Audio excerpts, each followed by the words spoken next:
The crowd in the Dusthaven Ridge Saloon had been laughing for nearly 3 minutes straight, and not one of them noticed that Eliza Marlowe hadn't flinched once. It was Harlan Briggs who started it the way he always started things, loud and without apology. He was the kind of man who mistook cruelty for confidence and had never once been told the difference. He grabbed her worn leather travel bag off the bar counter before she could stop him, held it above his head like a trophy, and announced to every rancher, drifter, and barkeep in that room exactly what he thought of the woman standing in front of him. "Boys," he said, his voice carrying that practiced drawl that always got a room going. "Looks like Dusthaven's got itself a new attraction." He let the bag drop. It hit the floorboards hard, and everything inside it scattered a folded map, 2 letters tied with a cord, a small tin of ointment, a pair of worn ranching gloves. The things a person carries when they're trying to start over. The things that mean nothing to a man like Harlan, and everything to the woman watching them slide across the dirty floor. Eliza didn't lunge for them. She stood still, breathed once, and looked at him the way a person looks at something they've already decided not to let win.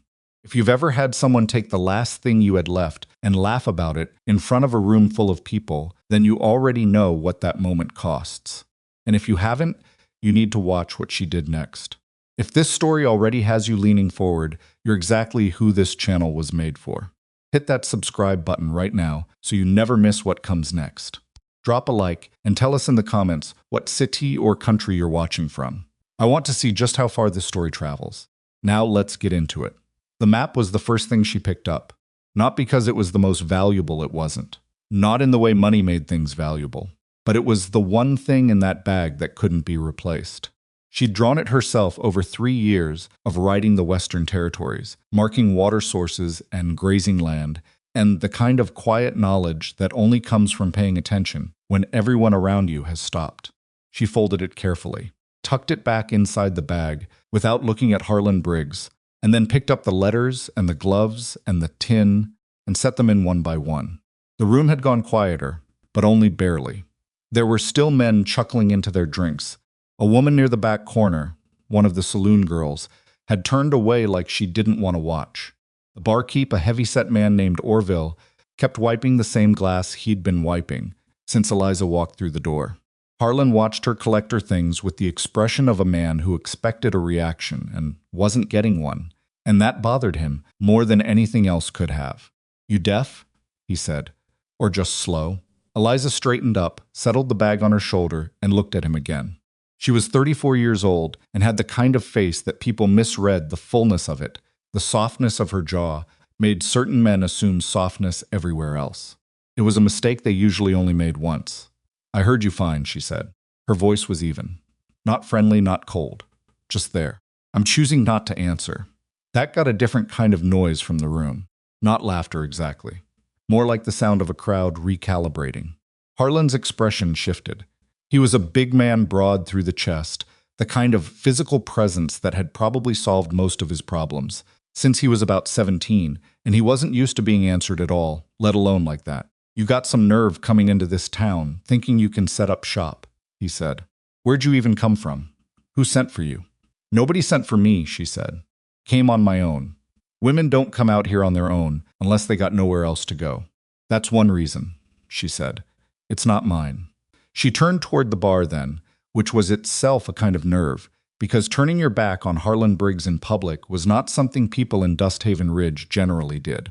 She set her bag down on the bar top and waited for Orville to acknowledge her, which he did after a long enough pause to make clear he was doing her a small favor. "Looking for work," she said. "Ranching work. I've got 15 years in cattle, managed 3 operations, 2 of which turned a profit within the first season." Orville looked at her over the rim of the glass he was still polishing. "This ain't a hiring hall." "No," she agreed, "but you hear things. I'm told this is the place in town where people talk." "People talk about all kinds of things," Orville said carefully. "Then talk about me," she said. "Tell whoever needs to know that there's a woman here who can work a herd, read weather, and doesn't need anyone's permission to prove it." Harlan Briggs had moved closer during this exchange. He was now 3 feet behind her left shoulder, close enough that she could hear him breathing, a deliberate kind of closeness designed to make a person feel surrounded. She didn't turn around. You run a cattle operation, he said. The tone was different, now flatter, more dangerous in the way that flat tones can be.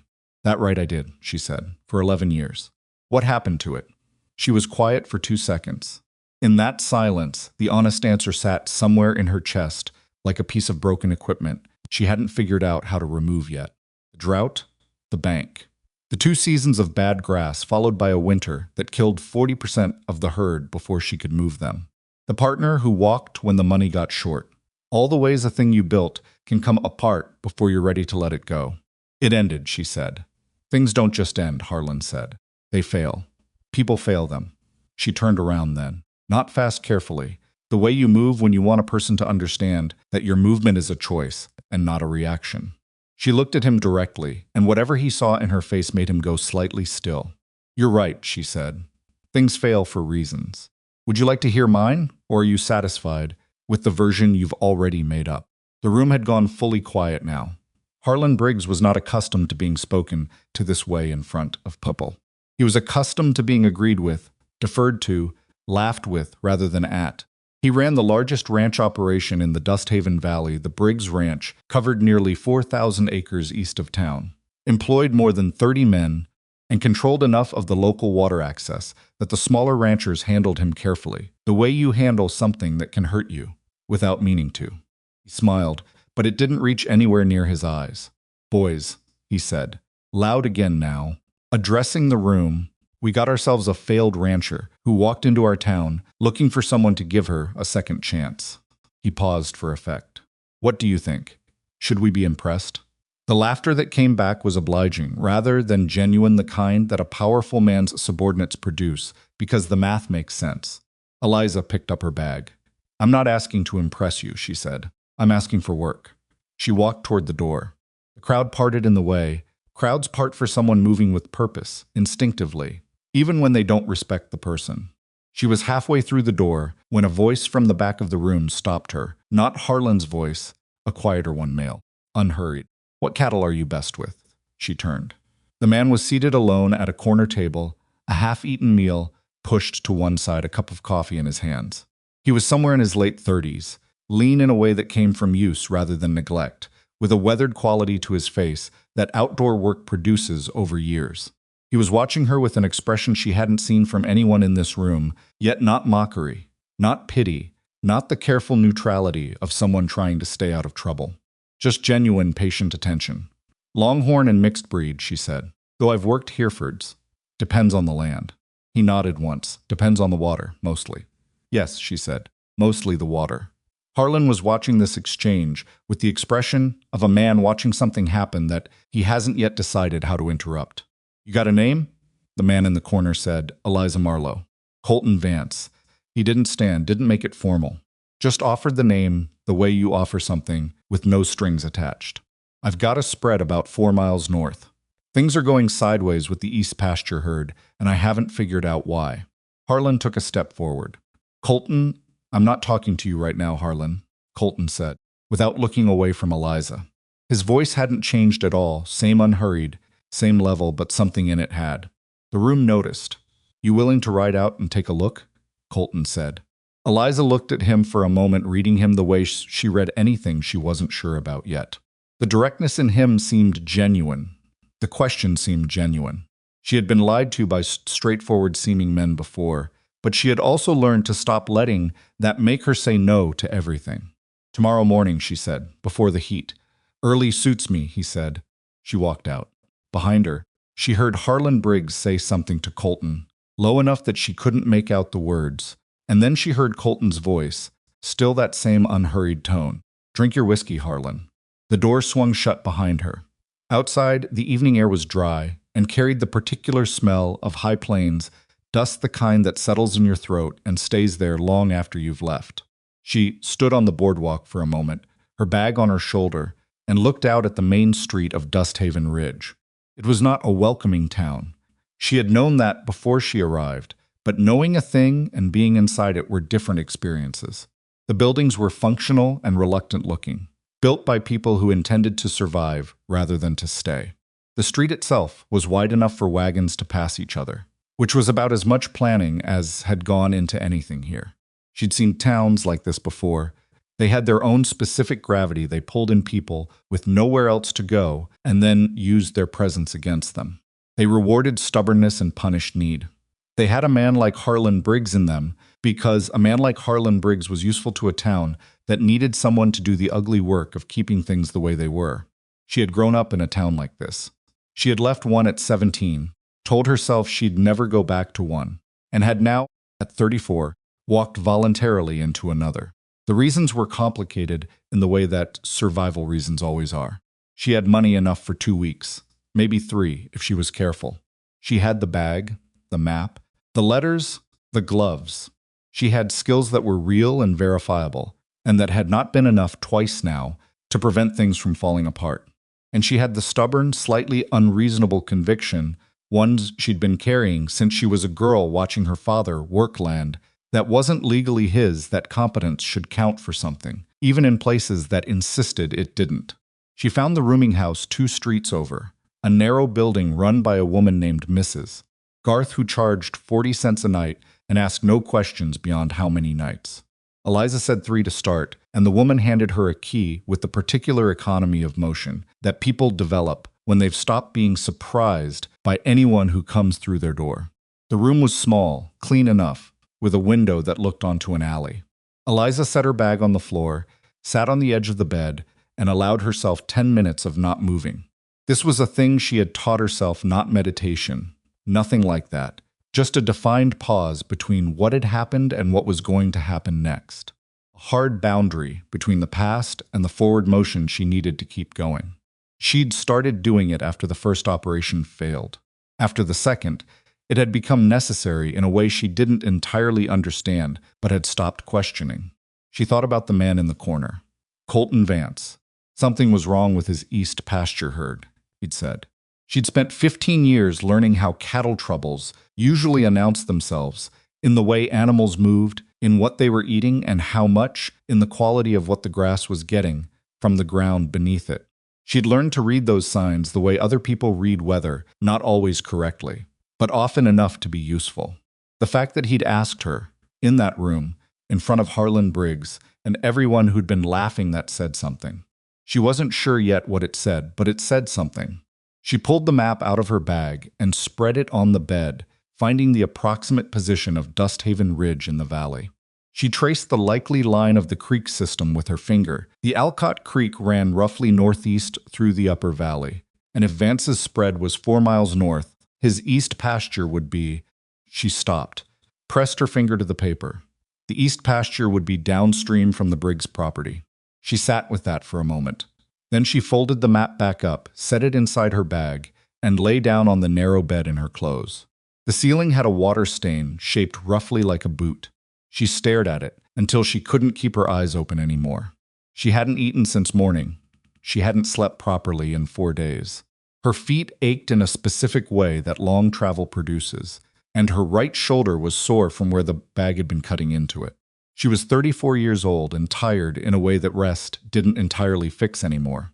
But there was something about the way that man had asked her a straight question in a room full of people who'd just finished laughing at her. Something about the fact that he'd watched her pick her things up off the floor and had waited, not to make sure she was all right, not out of sympathy, but out of what looked very much like genuine assessment, like he was deciding whether she was worth talking to. And then he'd decided yes. She woke before dawn. The town was quiet in the particular way that frontier towns are quiet in the deep early morning, not peaceful, exactly, but temporarily suspended. She dressed in the dark, took 2 pieces of jerked beef from her bag, and ate them without tasting them, because the goal was fuel and not pleasure. She was at the Vance Ranch before the sun had fully committed to rising. It was a working spread. That was the first thing she noticed. Not kept up for appearances, but functional in every visible detail. Fence posts were maintained, the water troughs were clean, the barn doors hung straight. There were signs of real use everywhere, the kind of use that comes from people who work, because they understand what happens when you don't. Colton Vance was already up. He came out of the barn when he heard her horse, coffee cup in hand, and if he was surprised she'd arrived this early, he didn't show it. The east pasture's about a half mile that way, he said by way of greeting, pointing northeast. How long have the cattle been off, she said. About 3 weeks. Started slow couple of animals not eating right, standing apart from the herd. Thought it was sickness at first, but Doc Hennessy came out and said the animals themselves were fine. But they're not behaving fine. No. Show me, she said. They rode out together in the thin early light, and she watched the land as they went, not the big obvious things, but the small ones. Color of the vegetation, the way the soil compacted under the horses' hooves, patterns of where things were growing and where they weren't. She saw it before they reached the pasture. It was subtle, the kind of thing you missed if you were looking for dramatic signs of trouble rather than quiet ones. A slight discoloration in the ground along the fence line. A smell, faint but specific, that she recognized from a situation 7 years ago on a property in the Northern Territories. She stopped her horse, dismounted without saying anything, crouched down near the fence post and looked at the soil. Colton pulled up beside her. He didn't ask what she was doing. He waited. She stood up and looked northeast toward the direction of the Briggs property. The water coming into this pasture, she said. Where does it source from? The creek. Alcott Creek runs along the north edge of the property. And above you on that creek? He was quiet for a second. When he spoke, his voice was careful. Briggs property. Yes, she said. I'm saying, she said, that whatever's coming into your east pasture from that creek, it's not just water. She looked at him. He was looking back at her with an expression that was doing several things at once, processing, reassessing, and underneath both of those, something that looked very much like the beginning of a deep and serious anger. How sure are you? He said. Come down here, she said. He dismounted and crouched beside her, and she pointed out the discoloration, the specific pattern of it, the way it traced back toward the water source. Then she picked up a handful of soil and held it out. He looked at it, smelled it. That's alkali runoff, she said. At a concentration level that doesn't happen naturally. Not in soil like this. This is introduced. The word sat between them. Introduced. Colton Vance stood up slowly. He looked northeast toward the Briggs property for a long time without saying anything. The early morning light was coming across the valley now, and the east pasture was visible properly, for the first time, and she could see what 3 weeks of tainted water had done to the grass, a brownish fade at the roots, a dullness in the stems that wasn't seasonal. He's poisoning my water, Colton said. He didn't say it like a question. He said it like a man arriving at a conclusion he'd been avoiding because it changed everything. Can't prove who, she said. I can prove what? He looked at her. And I can prove when it started, she continued. If you can show me records of when the herd behavior first changed and compare that to the water levels on the creek. Drought years and wet years affect concentration. If there's a pattern that doesn't follow natural variations, then it's deliberate, he said. Then it's deliberate, she confirmed. He was quiet again, a long quiet, the kind that men like this used when they were working through something that had more weight to it than words could immediately handle. Why are you telling me this? He said. You rode in last night. You don't know me. You asked me a straight question in a room full of people who were laughing at me, she said. That's worth something. He looked at her with that same careful assessment he'd used the night before. Then something in his face settled not into warmth exactly, but into a kind of steady acknowledgement. All right, he said. All right, she said. And that was how it started. Not with promises or formal agreements or anything that sounded like a plan. Just two people in an early morning field, standing over soil that had been quietly poisoned, making the wordless mutual decision to deal with what was actually true rather than what was easier. She didn't know yet what that decision was going to cost either of them. She had a reasonable guess it was going to be more than either of them currently had to spare. She mounted her horse. I'll need to see those water records, she said. I'll have them by noon, he said. She started to ride back toward town. Behind her, she heard him say, quietly, not to her really, just to the morning air, Harlan, you son of a bitch. She kept riding. The water records were kept in a wooden box under Colton's desk, the kind of box that accumulated things without being organized about it: receipts, land surveys, letters from the county office, notes written on scraps of whatever paper had been available at the time. He pulled it out at noon the way he'd promised, set it on the kitchen table, and stepped back like he was giving her room to work. She worked. It took her the better part of 2 hours, spreading papers across the table in a sequence that made sense to her, even if it didn't look organized from the outside. Cross-referencing details against the seasonal creek-level notations, Colton had kept in a separate ledger a habit, he said, that his father had started and he'd continued without ever thinking much about why. She was glad he had. Your father kept good records, she said, not looking up. He was particular about water, Colton said. He was leaning against the kitchen doorframe with his arms crossed, watching her work. Not hovering, not directing. Just present in the way that people are present when they've decided to let something unfold. Set out here, water was the real currency. You tracked water the way a banker tracked money. He wasn't wrong. He was wrong about a few things, Colton said. But not that. She found what she was looking for about 20 minutes later. It was in the pattern of deviation 3 consecutive years where the creek-level notation showed normal seasonal fluctuation. And then a 4th year where something changed. The levels themselves weren't dramatically different, but the quality notation Colton's father had added in the margins a simple shorthand, W for T for turbid, and a small circle symbol she had to ask about, told a different story. What's the circle mean? She said. Colton came to the table and looked at where she was pointing. Something moved across his face. That's his notation for taste, he said. He'd test the water himself when something felt off. The circle meant it had gone bitter, and he started marking it here, she said, tracing the column with her finger. 4 years ago. Consistently, from late spring through summer. That's when Briggs expanded his east operation, Colton said. His voice had gone flat in the way that voices go flat when a person is working very hard to stay controlled. He sank 3 new drainage channels. Said it was for irrigation management. Drainage channels that happened to feed into Alcott Creek. Yes. She sat back and looked at the spread of papers in front of her. The evidence wasn't dramatic. There was no single document that pointed directly at anything. No obvious smoking gun.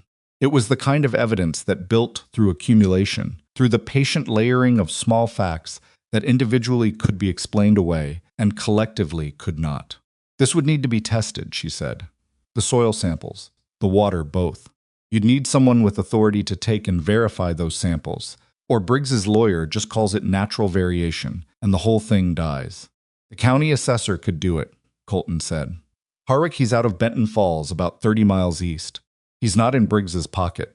Most of the local officials are, but Harwick's county level, and Briggs has never had much reach that far. Have you talked to him before? Once. About a boundary dispute 2 years ago. He paused. He seemed straight. Seemed, she said. Out here seemed is sometimes the best you get, he said. She understood that. She understood it in the particular way that people understand things they've learned from being burned by the difference between what seemed true and what was. I can write up what I've found, she said. A documented summary, what the records show, what the soil indicates, and what a water test would likely confirm. If Harwick reads that before he comes out, he'll know what he's looking at. He won't be starting from nothing. Colton was quiet for a moment. Then why would you do that? Write it up. She looked at him. Because you have a real problem, she said, and I have the ability to help you document it. That seems straightforward. You're not getting paid for this. Not yet, she said. The correction was mild, but she meant it. Something shifted in his expression, not quite a smile, more the precursor to one. The slight change that happens in a face when a person decides they find something genuinely interesting. Fair enough, he said. She spent the rest of that afternoon at the kitchen table writing. Colton went back out to work, which she appreciated. She did not work well with an audience, and the ability to think out loud on paper required a certain amount of solitude. She wrote the summary in the careful, precise language she'd learned to use when dealing with officials and legal processes, specific, verifiable, stripped of anything that could be called an accusation, without evidence while making the implications unmistakably clear. It was a skill she'd developed out of necessity. The first time she'd tried to report a water rights violation on a property she'd been managing, she'd written something that was technically true and emotionally charged, and the county office had set it aside in under a week. The second time she'd written something dry and methodical, and organized by category, and it had taken 4 months, but it had worked. She did not enjoy that it worked that way. She'd made her peace with it. By the time Colton came back inside, the light through the kitchen window had gone orange with evening, and she had 6 pages of close handwriting in front of her. He read it standing at the table, turning pages slowly. He was not a fast reader, not because he lacked intelligence. She'd already formed a clear view on that. but because he read the way he did everything else, with deliberate attention rather than speed. When he finished, he set the last page down. "This is good," he said. This is good. It's a start," she said. "Harwick needs to come and test the water before any of this has real weight." "I'll ride to Benton Falls tomorrow," he said. "Take this with me." She began stacking the papers together. "One more thing." "What?" "Briggs will find out," she said. "Probably before you get back from Benton Falls. He has people in this town who tell him things, and someone will have noticed me out here this morning. Word moves fast in a place like this." Colton's jaw tightened slightly. "I know. When he finds out, he's not going to just sit on it. He'll move to discredit you first, and then he'll move to discredit me. The argument will be that you brought in an outsider with a failed track record to make accusations that serve her own interests." "What interests would those be?" "Whatever he decides they are," she said. "That's how it works. The specific accusation matters less than the existence of an accusation. Once people have heard one, they start second-guessing everything." He was looking at her with that level, thoughtful attention again. "You've been through this before." "I've been through something like it," she said. "Different details, same basic mechanics." "And what happened?" She picked up her bag. "I lost the operation," she said. "But the violation was eventually documented, and the man responsible eventually paid for it. Just not in time to save what I'd built." She said it without dramatics. Just the plain truth of it, offered without self-pity, because she'd long since spent whatever self-pity she had on that particular loss, and moved on to what came after. Colton was quiet. "I'm not telling you that to discourage you," she said. "I'm telling you so you're not surprised when it gets harder before it gets easier. Because it will." "I'm not easy to discourage," he said. "Good," she said. "You're going to need that." She left as the last of the evening light was fading, rode back into Dusthaven Ridge, with the particular alertness that comes from knowing you've started something that can't be unstarted. The town was different at evening. Louder, or at least more openly loud, the saloon was going. 2 of the other buildings were lit up, and there were more horses on the street than there had been in the morning. She kept her eyes forward, and her expression neutral as she passed, and she was almost to the rooming house when a man stepped out of the alley to her left.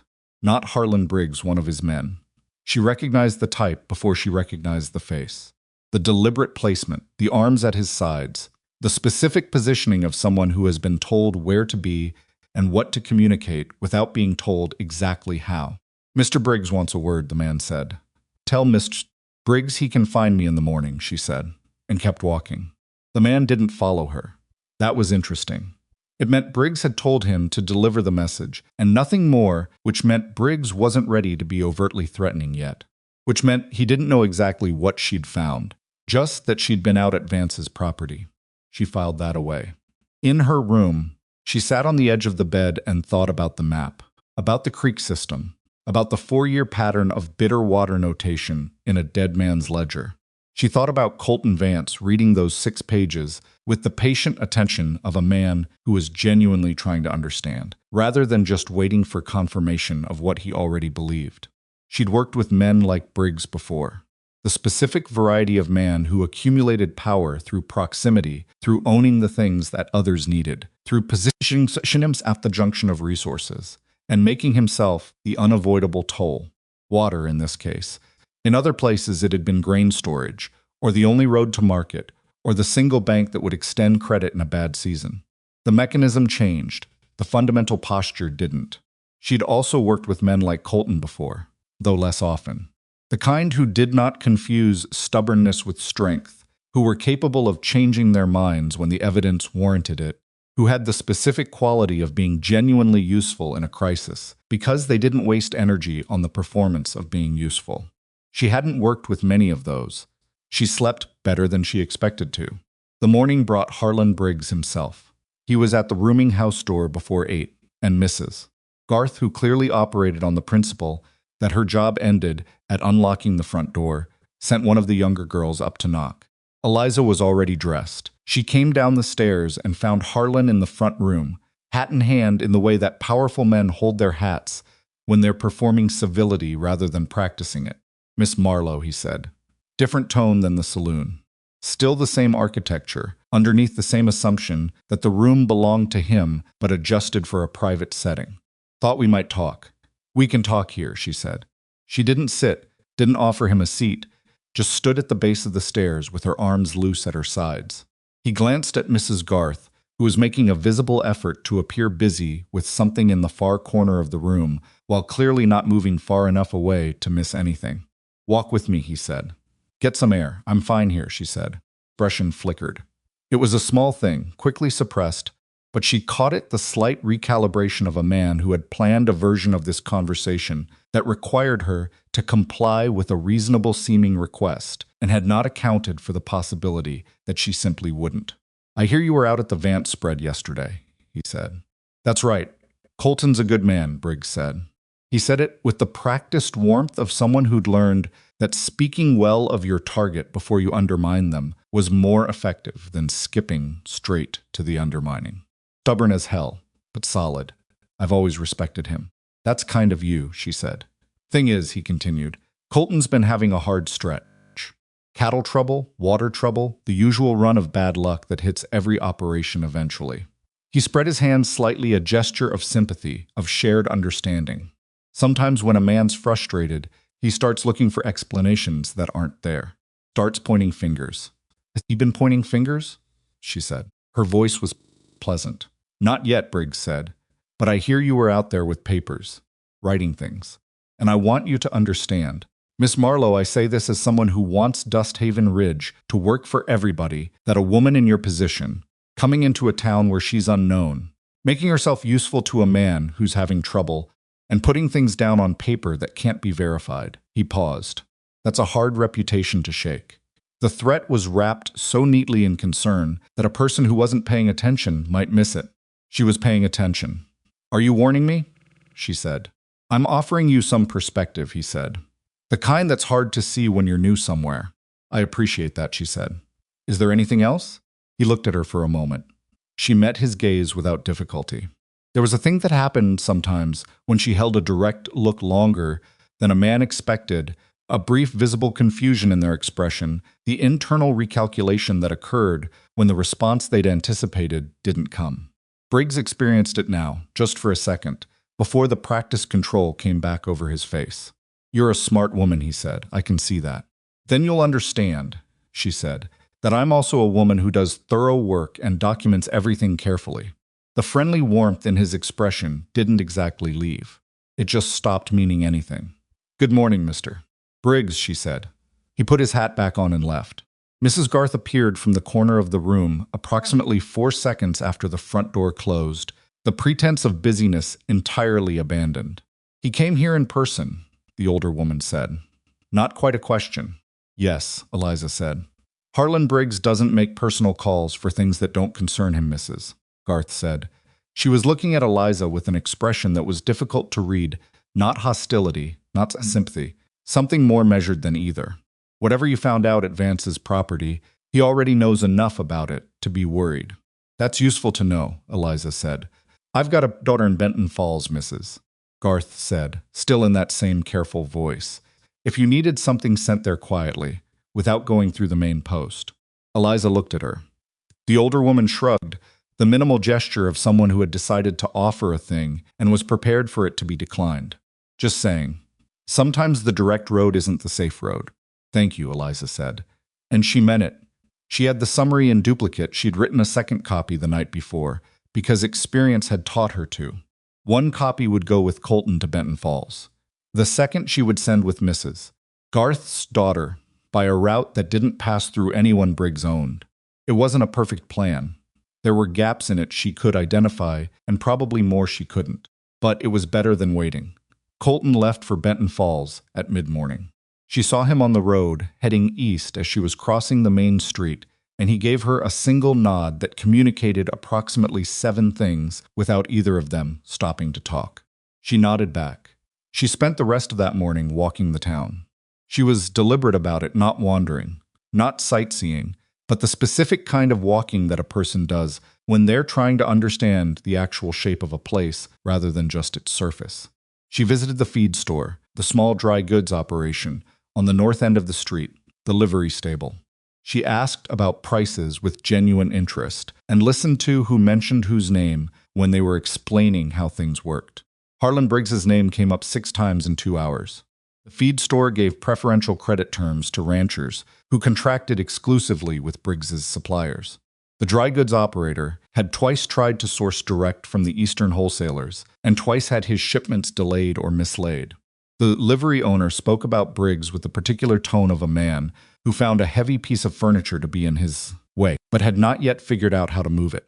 The water situation she'd identified at Vance's east pasture was not, she was becoming increasingly sure, an isolated incident.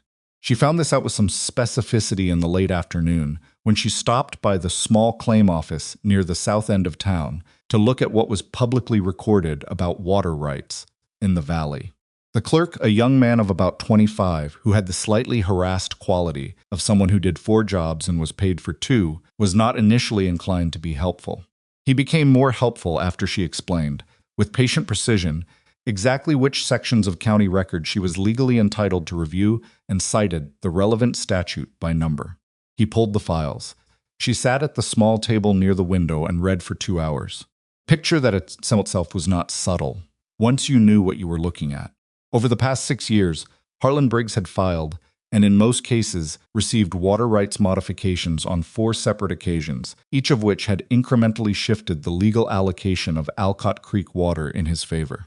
Individually, each modification was within the arguable range of legitimate management. Together, they added up to something that looked very much like a methodical strategy. 3 of the smaller ranching operations downstream had sold or abandoned their claims in the same period. 1 had simply stopped filing renewal paperwork. Of the remaining claims, Colton Vance's was the largest and the most legally solid, which probably explained, she thought, why Briggs had opted for the slower method of erosion rather than direct confrontation. You didn't pick a fight with the strongest tree. You poisoned the roots. She wrote down the filing dates, the modification numbers, and the names of the operations that had folded. She wrote them on a separate piece of paper from the summary she'd already written, because this was a different kind of documentation, broader, more systemic, the kind of thing that elevated an individual property dispute to a pattern of behavior. A pattern of behavior was harder to dismiss. She left the claims office as the afternoon was giving way to evening, her handwriting cramped from 2 hours of sustained notation, her mind turning over the implications of what she'd read. It was possible she was careful about this. She'd made the mistake before of leaping past what the evidence actually said. It was possible that the sequence of filings was exactly what it appeared to be individually, separate, reasonable, unconnected water management decisions made over 6 years. It was possible the 3 abandoned downstream operations had failed for their own reasons, and the timing was coincidence. She did not believe any of this, but she held the possibility as a discipline. Because being right about a thing and being able to prove it were 2 different problems. She was almost back to the rooming house when she heard her name called. Not Briggs. A woman's voice, coming from the side entrance of a narrow building. She hadn't paid much attention to a small office, its sign reading Dusthaven Ridge Valley Advocate in fading letters. A newspaper, or what passed for one out here. The woman in the doorway was perhaps 40, with ink-stained fingers and the straight-backed posture of someone who had long since stopped apologizing for taking up space. Her name, she said immediately upon Eliza coming close enough, was Nell Calder. "I know who you are," Nell said. "Word travels. Vance's property, the records, Harlan Briggs showing up at the Garth house this morning." "How do you know about that?" Eliza said. "Mrs. Garth tells me things," Nell said. "Has for years. We have an arrangement." Eliza looked at the woman, then at the newspaper sign, then back at the woman. "What kind of paper is this?" she said. "Honest ones," Nell said. "Which is why we're small." There was a certain kind of directness that Eliza had encountered occasionally in her life, usually in women who had arrived at it through the same long route she had, through years of being underestimated and condescended to, and talked past until the accumulated weight of it burned away everything that wasn't essential. She recognized it in Nell Calder, the way you recognized a dialect spoken by someone from the same general region as yourself. "What do you want?" Eliza said. "The same thing I always want," Nell said. "The actual story." "I don't have a story yet," Eliza said. "I have records and a water sample that hasn't been officially tested. But you'll have more. Maybe. Harlan's been running this valley the way he wants to run it for 6 years," Nell said. I've been writing about it in pieces, small things. Things he can call coincidence or misunderstanding. I need something connected enough that it can't be broken into separate questions. She looked at Eliza steadily. You're building that.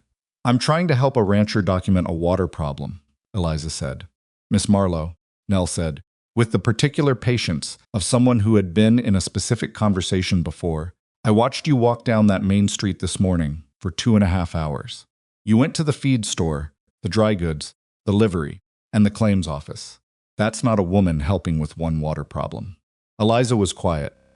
No, she finally agreed. It's not.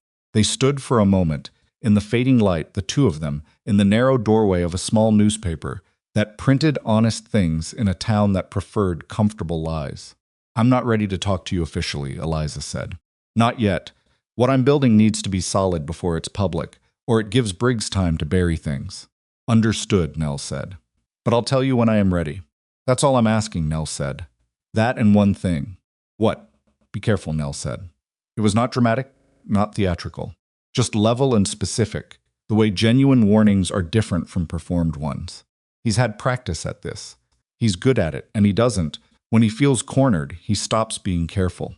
Eliza thought about the man in her bag's leather, about the scattered papers on a saloon floor, about a message delivered through an intermediary at an alley entrance, about the measured civil conversation that morning, that had been none of those things underneath. I know the type, she said. I hope so, Nell said. Eliza walked back to the rooming house in the early dark, turning over the day's accumulation in her mind. By the time she reached her room, she had a clearer picture of what she was dealing with than she'd had 48 hours ago, which was both satisfying and clarifying in its implications. She had the records from Colton's ledger. She had the soil observation.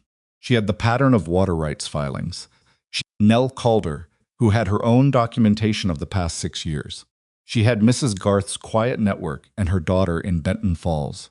And she had Colton, who was somewhere in the 30 miles between here and Benton Falls right now, carrying a 6-page summary to a county assessor who was, hopefully, genuinely straight. What she didn't have was time. She didn't know how much exactly, but she knew the feeling of a situation that was moving faster than it appeared to on the surface, and this had that feeling. She lit the lamp on the small table and opened her map and stared at the creek system for a long time. There was something else she felt, something she hadn't seen yet. The pattern of the water rights filings was deliberate, which meant there was a destination to it, not just the degradation of downstream properties, but a specific end goal. What did Briggs actually want, beyond the obvious? She thought about the 3 operations that had folded. Their land hadn't gone to auction through the county. She'd have noticed that in the claims records. She hadn't checked where it had actually gone. She noted that on a separate piece of paper. Morning, claims office again.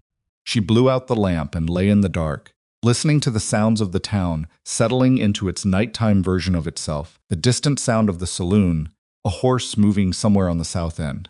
The wind off the plane that came through the gaps in the window frame and moved the curtain in a slow, irregular rhythm.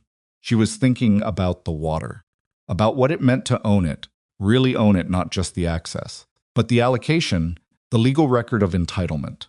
If you controlled enough of the creek at the legal level, you controlled what was possible downstream, not just the quality of the water, but the fact of it. And if you controlled what was possible downstream, you controlled whether anyone else could operate there at all. She sat up in the dark. The end goal wasn't just to push out the downstream operators. That was a means, not an end. The end was the land itself consolidated under a single legal ownership, fed by a water system that Briggs would hold exclusive rights to, which meant that somewhere in the county records, probably in a separate filing category she hadn't looked at yet, there was a land purchase history. Quiet, transactional, built through the same slow accumulation as the water rights modifications. Briggs wasn't building a ranch. He was building a territory. She lay back down. This was larger than a water rights complaint. This was larger than one rancher's east pasture and one poisoned creek. This was the methodical acquisition of an entire valley through the patient exploitation of people who didn't know they were being maneuvered until they were already out. And the thing that stopped it, the thing that would actually stop it, if anything could, was not just documenting one piece of it. It was connecting all the pieces in a way that no single piece could be dismissed. She needed the land records. She needed Harwick's assessment. She needed Nell Calder's historical documentation. She needed the 3 failed operations, their owners, if any of them were still findable, their stories about why they'd left. And she needed all of it before Briggs understood how much she'd figured out. She was not sure she had enough time.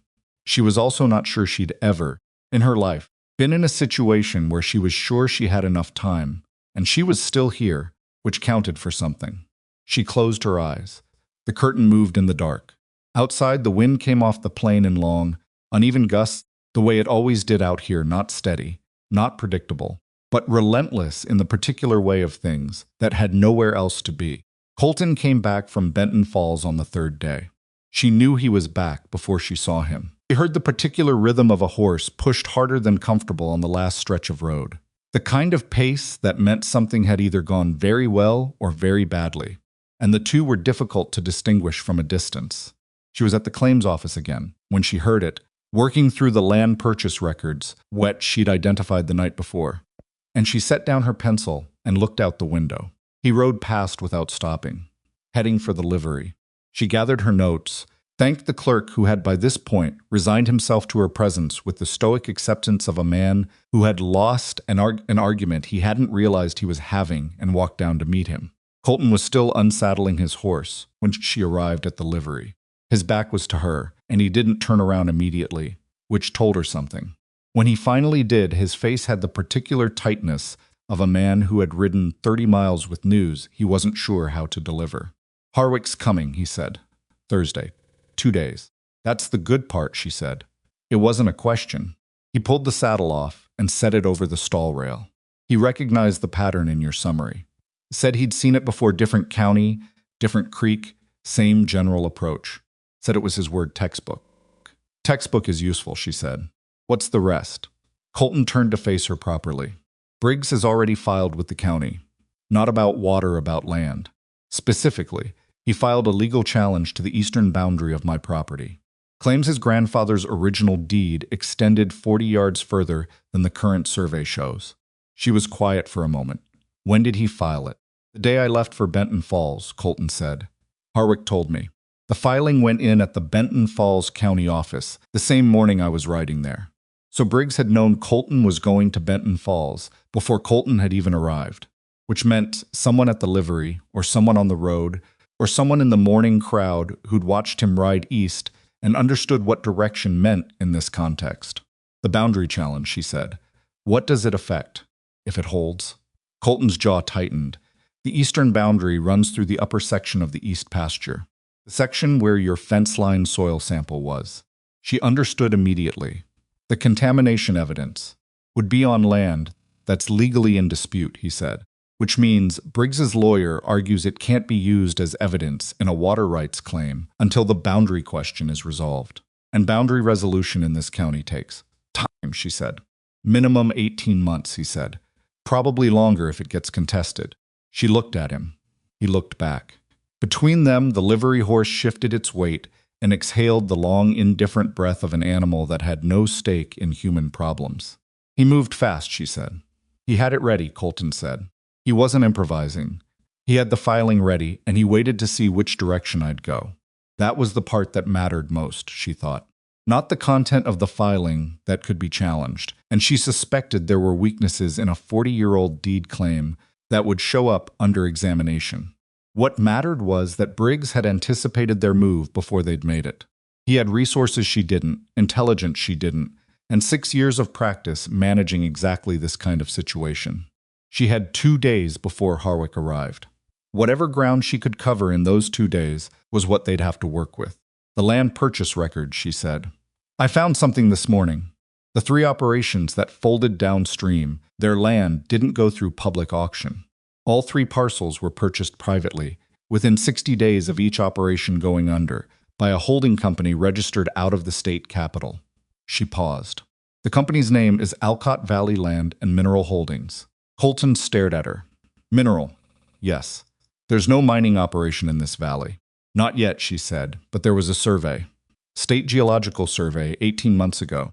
I found the reference in the margin of one of the water rights filings. Someone wrote in a partial notation and scratched it out, but not completely. I could make out most of it. Colton sat down on the stall rail. Slowly, the way a person sits when the picture they've been looking at just changed shape in a way they weren't expecting. What did they find? He said. I don't know the full survey results, she said. They're not in the public record here. They'd be in the state capitol. But the notation I found referenced a geological formation, a specific type of subsurface composition that's associated with coal deposits, or iron, possibly both in a valley with this kind of creek system. He's not just trying to run the downstream ranchers out, Colton said. He's acquiring the mineral rights to the entire valley, she said. The water rights strategy is the visible piece. The land purchases through the holding company are the real mechanism. He pushes the operators out, buys the land, acquires the holding company, so the name Briggs never appears in the transaction. And eventually, he controls not just the surface, but everything underneath it. The livery was quiet around them. Outside, the midday sound of Dusthaven Ridge continued as normal. A wagon somewhere on the main street, voices from the direction of the saloon, the ordinary noise of a town that had no idea what was moving underneath its surface. How long has he been planning this? Colton said. The first water rights modification was 6 years ago, she said. The holding company was registered 7 years ago. She let that settle for a moment. He's been patient. Colton stood up from the rail. He walked to the livery door and stood there looking out at the street. She watched his back, the set of his shoulders, the specific quality of stillness that was not actually stillness but controlled energy. The boundary challenge, she said, not turning around. Can it be beaten? Deed challenges can be attacked if the underlying survey is flawed, she said. If your current boundary has been legally established and undisturbed for long enough, adverse possession arguments can work in your favor. But that needs a lawyer with access to the original survey records, and it needs time. We don't have time. We have 2 days before Harwick gets here, she said. What we do with those 2 days determines what he finds when he arrives. He turned around. What do you need? She had a list already. She'd been building it mentally since the night before, adding to it with each thing she'd found in the claims office, revising and reprioritizing as the shape of what they were dealing with had become clearer. The former owners, she said, the 3 operations that sold out. Are any of them still in the territory? One is, he said immediately. Pete Alderman. He sold the Alderman Creek claim about 3 years ago. He's still in Benton Falls Works, at the granary there. His wife didn't want to go further than 30 miles from where they'd been. I need his account of the sale, she said. Specifically, how the offer came to him, who made it, whether there was any pressure involved either before or during the negotiation. Written and signed if he'll do it. He might, Colton said. I don't think he's happy about how it went. He's never said it directly, but when his name comes up in certain company, he goes quiet in a particular way. Can you send a message today? Get to him before Thursday? I know a writer who owes me, he said. I can have a message to Benton Falls by tonight and a response back by Wednesday morning. Good. She shifted. The second thing, the holding company. Alcott Valley Land and Mineral Holdings. I need the state registration documents. The full ownership structure, not just the registered name. In states like this, holding companies can file with a managing officer who isn't the actual beneficial owner, which is probably why Briggs's name doesn't appear in the local records. But the full registration at the state level usually requires more disclosure. That's in the capital, Colton said. 60 miles. Is there anyone you trust there? He thought about it. My cousin works for a law firm in the capital. Not as a lawyer, as a clerk, but he knows his way around the registration records. He paused. I can telegraph today, she said. Tell him what you need and that it's urgent. Use the word urgent and mean it. She looked at him steadily. And the third thing, this one is harder. Say it. Briggs's men, she said. The ones who actually installed whatever he's been putting into the drainage channels. They're local men, working for wages. Some of them know exactly what they were told to do and why. And some of them, she paused, choosing her words. Some of them are going to start thinking, now that someone's looking, about what it means to have done what they were told. Colton was very still. I'm not asking you to go to them, she said. Not directly. That's too much exposure right now. But if there's anyone in town who has a relationship with any of Briggs's hired hands, anyone who's earned a level of trust, or who those men talk to after a few drinks on a Saturday evening. Nell Calder, Colton said quietly. She nodded. She'd thought the same thing. She's been here longer than most, he said. And she has a way of being, she's not threatening to men like that. She listens. She's printed things that helped ordinary people before, and they remember it. Talk to her today, Eliza said, not about the big picture. Just ask her if she's heard anything from anyone on Briggs's payroll who seems uneasy. Anyone asking questions. Anyone who's been drinking more than usual. He was looking at her with that particular expression. She was starting to recognize the one that appeared when she'd said something that had both surprised him and, simultaneously, confirmed something he'd already been thinking. You've done this before, he said. Not just the water and the records. This part. I've been in situations where the official record wasn't going to be enough, she said. Where the only thing that would change the outcome was a person who knew what they'd seen and was willing to say so. Did it work? Twice, she said. The third time, the person changed their mind at the last moment. She said it without flinching. I'm not going to promise it'll work here. I'm telling you, it's worth trying. He nodded. All right, I'll talk to Nell. They split up then, he toward the telegraph office, she back toward the claims record she hadn't finished reviewing. The afternoon was hot in the way that High Plains afternoons get hot, a dry, sustained heat that had no mercy in it. She walked with her bag on her shoulder, and her notes tucked inside, and her mind already 2 steps ahead of her feet. She was trying to figure out the boundary challenge. The specific weakness in a deed challenge of this kind, she had seen it before, twice in different contexts, was usually the survey itself. Historical deeds from the early territorial period were frequently imprecise by modern standards, and the precision or imprecision of the original language determined how much flexibility an opposing counsel had in interpretation.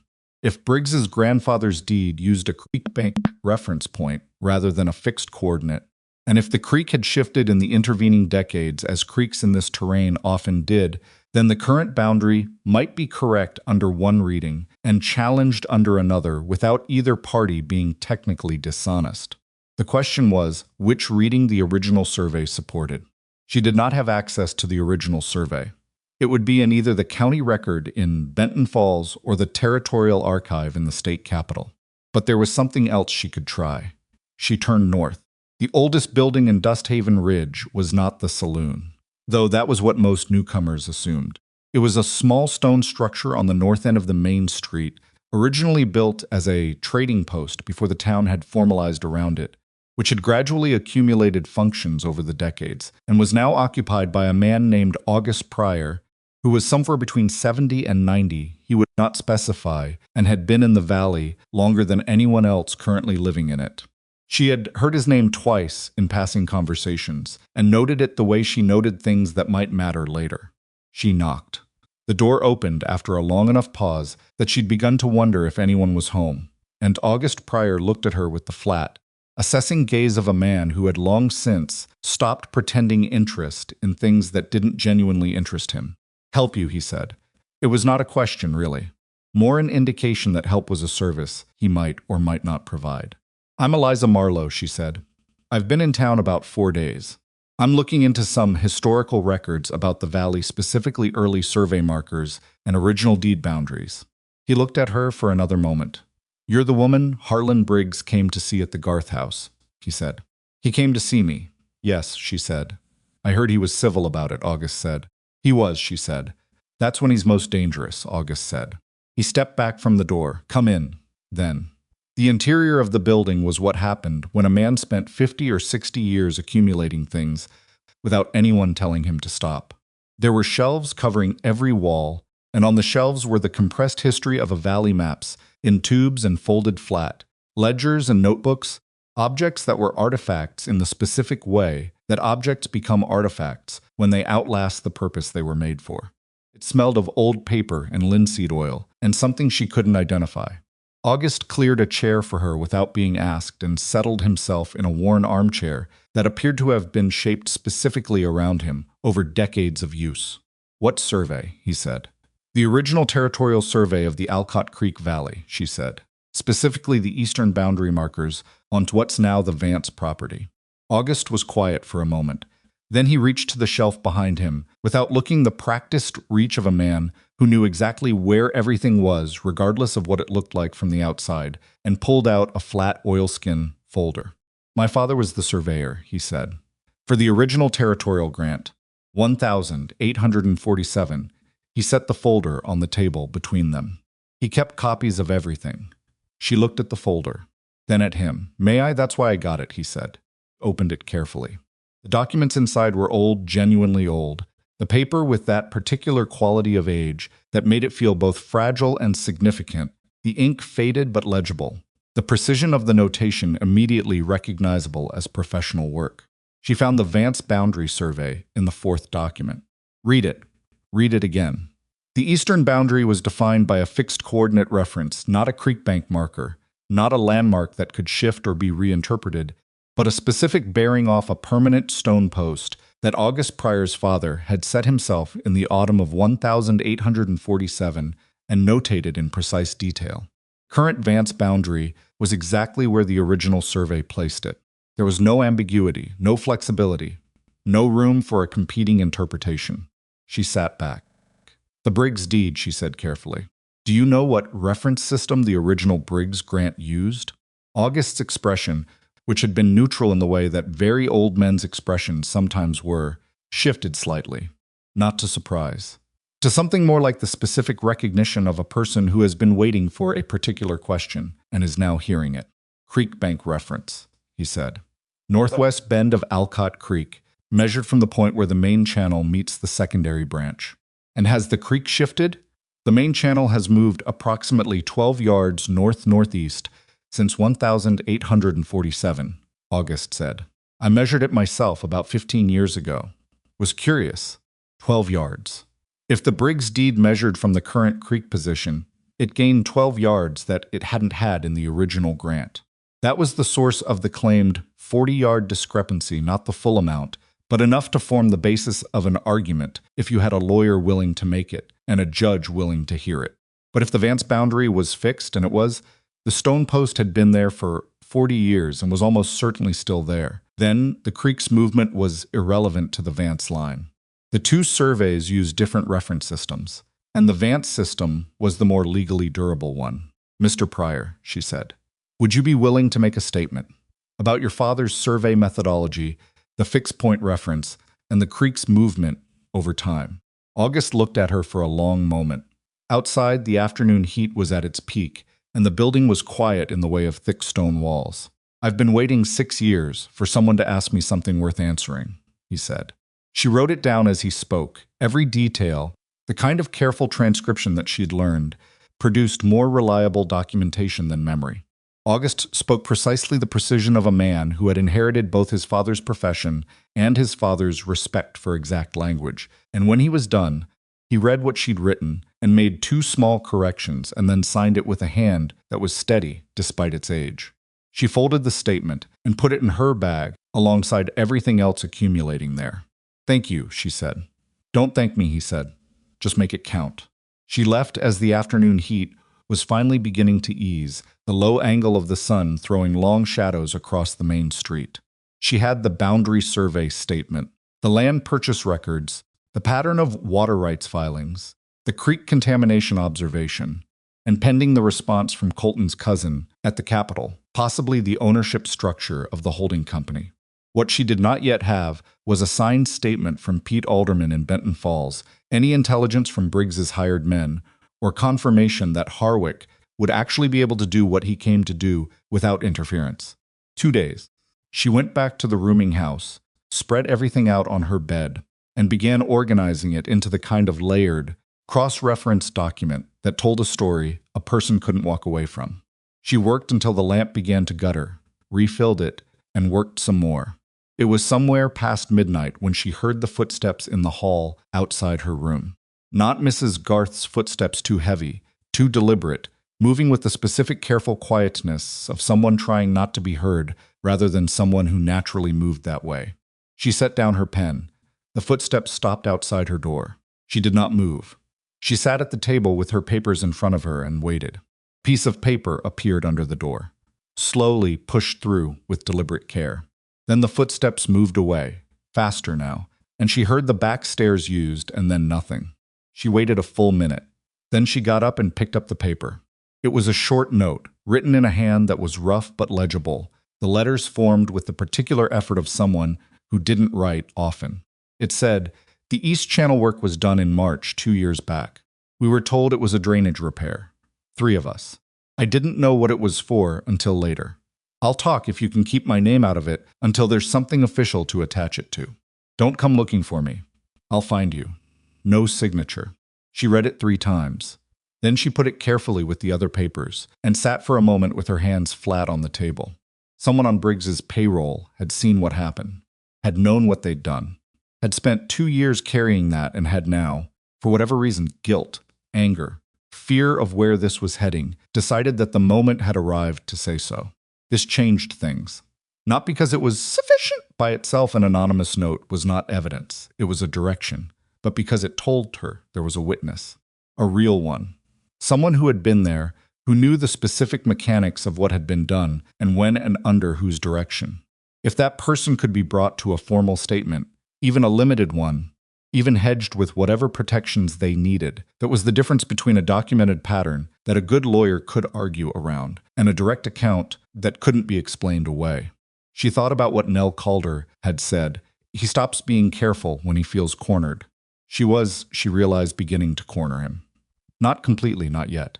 But the walls were closing in by degrees, and Briggs was smart enough to feel it, even if he didn't know exactly how much she'd assembled. Which meant the next move would be his, and it would not be a civil morning visit. She began making a list of things she needed to make safe copies of documents, alternative storage locations, people who needed to know enough to be useful if something happened to her primary set of records. She was not being dramatic. She was being practical in the way that experience had taught her to be practical. The anonymous note she copied twice, the copies hidden in separate places in the room, the original sealed since inside the tube with the water rights documents. She worked until she couldn't think clearly anymore. Then she lay down without undressing, the lamp still low, and stared at the ceiling and its familiar water stain, and thought about how far she'd come in 4 days and how much further there was still to go. Thursday was coming. Harwick would arrive Thursday, and whatever she had by Thursday morning was what this would stand on.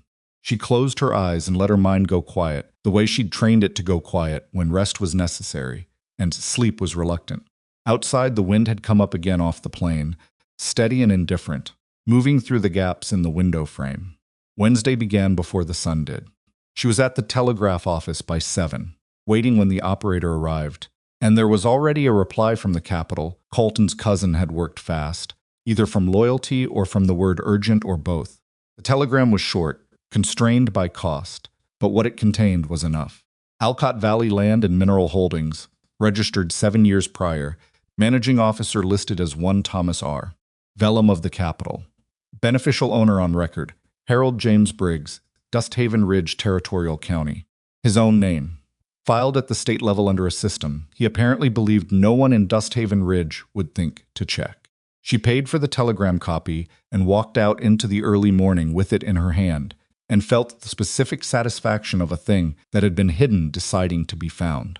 She was across the street when she nearly walked directly into one of Briggs's men, not the alley one from before, a different one, broader, standing at the corner with the deliberate placement of someone who has been told where to stand and is waiting for something to happen. He didn't touch her. He didn't say anything. He just looked at her with the flat attention of a man communicating a message that didn't require words.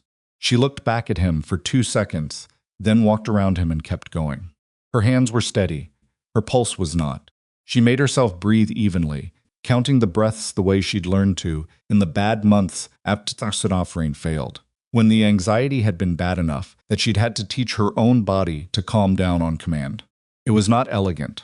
It was not something she was proud of needing. But it worked, and she used it now, and by the time she was halfway down the block, her hands were steady all the way through. Briggs knew she'd been to the telegraph office, which meant he'd know what she'd sent for. Or he'd guess it. Either way, the morning had shifted. She needed Colton. She needed Pete Alderman's response from Benton Falls. And she needed, with increasing urgency, to figure out what Briggs's next move looked like before he made it. She turned east toward the livery, walking with purpose in the growing morning heat, her bag on her shoulder, and everything she had assembled over 5 days of work inside it. And behind her the man on the corner watched her go and said nothing and did not follow. Not yet. Colton was at the livery when she arrived, and he had company. A man she didn't recognize was standing just inside the barn door, short, weathered, with the particular posture of someone who had spent years doing physical work and had the permanent hunch in his shoulders to prove it. He was holding his hat in both hands and turning it in slow circles, the way people hold things when they're nervous and need something to do with their hands. Colton saw her and said, "This is Walt Decker. He worked for Briggs." On the drainage crew, she looked at Walt Decker. He looked back at her with the expression of a man who had made a decision and was not yet certain it was the right one. "You put the note under my door," she said. It wasn't a question, but he answered it anyway. "Yes, ma'am." "Why now?" she said. "You've had 2 years." Walt Decker looked at the hat in his hands. "Had a family to think about," he said. "Wife, 2 kids. Briggs pays regular. I told myself it was just drainage work, that maybe I was wrong about what we were doing." He paused. "Then I heard what's happening to Vance's herd. And I heard you were asking questions. And my oldest boy, he's 8. He drinks from a well that's fed off the same water table as that creek." He stopped again. His jaw worked once silently. "I can't tell myself it's just drainage work anymore." She let him finish. She didn't rush him or fill the silence, because this was the kind of moment that required its own weight to be felt fully by him, not just by her. "Tell me what you saw," she said. "Start from the beginning." Walt told it the way that plain people tell things they've been carrying, not dramatically, not with flourish, but with the dull, slightly halting accuracy of someone recounting something they've gone over in their own head many times and are finally saying out loud. March 2 years prior. 4 men from Briggs's East crew, including Walt, sent out to what Briggs described as a drainage management project on the upper Alcott Creek tributary. They were given materials that Walt had assumed at first were standard culvert components, steel piping, a specific grade of compacted fill, but that the lead hand, a man named Cutter, who'd since moved on to a ranch in the next county, had arranged in a pattern Walt didn't recognize. It wasn't a drainage repair, Walt said. I could see that once it was in. A drainage repair moves water away from something. What Cutter built directed water into the secondary channel, specifically into the flow that feeds the east pasture section downstream. And the fill material, Eliza said, what was it? The bags were unmarked, he said, but I've worked enough land to know what alkali-treated aggregate looks like. It's a specific color, slightly gray-blue when it's dry. You use it for certain kinds of road base because it compacts hard. You don't put it in a water channel unless you want what's downstream to get the runoff. Did you say anything at the time? I asked Cutter about the bags. Walt said. He told me to mind my work. Briggs paid a 50-cent bonus on top of regular wages for that week, which was the first time he'd ever done that. He paused. That was when I knew it wasn't a drainage repair. She looked at Colton. He was standing back, arms crossed, listening with the specific stillness of a man who was hearing confirmation of what he'd suspected and finding it both necessary and difficult to receive. Mr. Decker, she said, I need to ask you to do something that I understand is not simple. I need a written statement specific, detailed, including the date, the location on the tributary, the materials you saw, and what you observed being constructed. I need you to sign it. Walt was quiet. I know what I'm asking, she said. If this goes forward, your name will eventually become part of the official record. We can try to keep it protected as long as possible. A county assessor's investigation gives some cover. But I'm not going to tell you there's no risk, because there is. What kind of risk, he said, not afraid exactly. Practical. Briggs will know it was someone from the crew, she said. There were 4 of you. He may not know which one immediately. But eventually, if this proceeds to a formal process, he'll have ways of finding out. Walt looked at the hat in his hands again. My wife's brother has a farm in Nebraska. We've talked about going, if things got bad enough. He looked up. I think things are bad enough. That's your decision to make, she said. I'm not going to make it for you. He was quiet for a long moment. The livery horse moved somewhere in the back stalls. Outside, a wagon went by on the main street, its wheels loud on the packed dirt. I'll write the statement, Walt said. They used the small back room of Nell Calder's newspaper office because it was the only place at Dusthaven Ridge that Eliza was confident Briggs's people weren't watching with particular attention. Nell cleared the type cases off the table without comment and left them to it, closing the door with the purposeful tact of a woman who understood the value of an unwitnessed room. Walt wrote slowly. She didn't rush him. When he was done, she read it through carefully, asked 3 clarifying questions that sharpened 2 specific details, and then read it once more. It was not literary. It was not emotionally compelling in the way that a writer might have made it. It was plain and specific and precise in the way that a man's direct memory of a thing he'd done with his own hands was precise. And that made it more valuable than anything polished could have been. He signed it. She signed as witness. She made 2 copies by hand, her writing faster now from days of practice. "Where will you go?" she said. "Tonight," he said. "Soon as I finish my afternoon work, or Briggs will know something's off before I'm clear." He stood and put his hat on. "You'll make this count?" "Yes," she said. She didn't say she promised. She didn't say she guaranteed anything. She just said yes, because that was the honest answer, and he deserved honesty more than reassurance. He left through the back. She sat alone in the small room for a moment, with the 3 copies of the statement in front of her, and the particular weight of what had just happened settling around her. This was the thing she hadn't been sure they'd get the direct account, the person who had been there, the mechanism of the contamination, explained from the inside. The documents established the pattern. Walt Decker's statement established the act. She heard Nell come back in and looked up. "He's gone?" Nell said. "Yes." Nell sat down across the table. She looked at the papers in front of Eliza with the focused attention of a woman who had trained herself not to grab for things she hadn't been offered yet. "How much do you have?" Nell said. "Enough," Eliza said.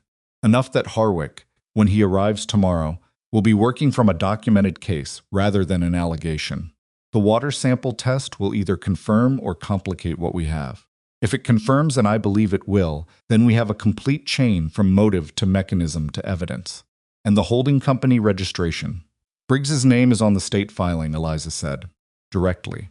He apparently didn't think anyone from this valley would look that far. Nell was quiet for a moment. "He didn't think anyone from this valley could look that far," she said. The distinction was pointed and accurate. "Yes," Eliza said. "What do you need from me?" Eliza looked at her. "I need you to hold copies of everything," she said. "Not for publication, not yet. Not until Harwick has been here, and the official process is started. But if something happens to my copies, or to me, the documentation needs to exist somewhere intact." Nell nodded. "And when the official process starts, then you publish everything," Eliza said. "Every piece of it. The water rights pattern, the holding company, the land purchases, the drainage modification. Everything. So that, regardless of what happens in the legal process, the valley knows what was done to it." Nell looked at her for a moment with an expression that was difficult to name precisely, not admiration exactly. More the recognition one practitioner gives another when they see the same problem being approached from a compatible direction. "All right," she said. They spent an hour making the copies, organizing them, labeling them with the specific care that both women had independently learned was the difference between documentation that held up and documentation that didn't. Nell had a fireproof box in the back of the building, a commercial strong box, the kind designed for a bank or a land office, acquired for reasons she didn't explain and Eliza didn't ask about. Everything went in the box. Eliza left with her own copies and walked back out into the midday heat. Colton was waiting for her on the street outside, leaning against the building wall, with his arms crossed, squinting into the sun. He'd been watching the approaches, she could tell from the way his posture changed slightly. When she came out, the particular relaxation of someone who has been on alert. Pete Alderman's response came. He said without preamble, "The writer made good time," and he handed her a folded piece of paper. She read it standing on the boardwalk in the sun, and as she read, she felt something settle in her chest, not satisfaction, not yet. The specific easing of a tension that had been there since she'd first identified the scale of what Briggs had built. Pete Alderman's letters was 4 pages, written in a hand that was shaky in places and steady in others, and it told a story that matched what she'd suspected with the precision of someone who had been waiting to tell it and had never had the right person to tell it to. The offer to buy the Alderman Creek claim had come not from Briggs directly, but through an intermediary, a lawyer from the capital she didn't recognize by name, who had described himself as acting for a development company interested in valley land. The offer had been below market value. Pete had initially refused. 2 weeks later, his upper water access was cut off a physical obstruction placed in the creek above his property, on what he'd later been told was Briggs's land.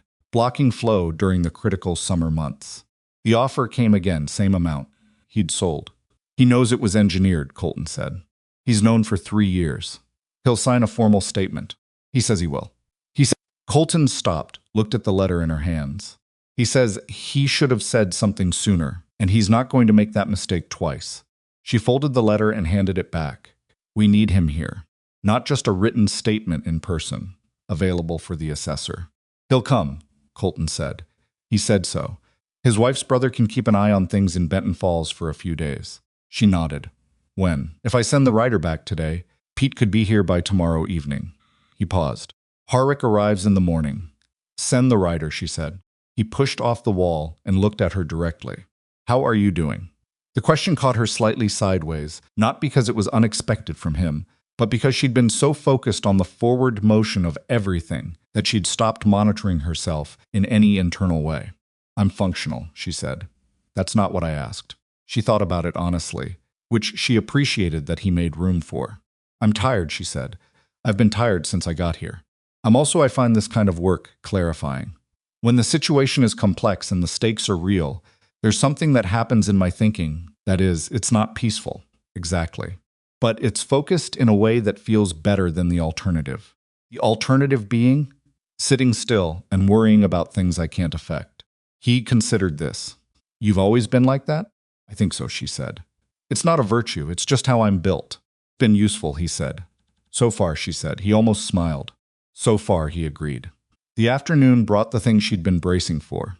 She was at the rooming house, reorganizing her documents for the 3rd time, a compulsive behavior she recognized in herself, and aloud, because it helped her think when Mrs. Garth knocked and opened the door immediately, which meant it was urgent. 3 men at the end of the street, Mrs. Garth said, standing at the corner by the claims office. They've been there an hour. Briggs's men? I recognize 2 of them from his East crew, Mrs. Garth said. The 3rd, I don't know. He arrived this morning on the stage from the Capitol. Eliza set down the papers, a man from the Capitol. The same day, the telegraph about the holding company had been answered.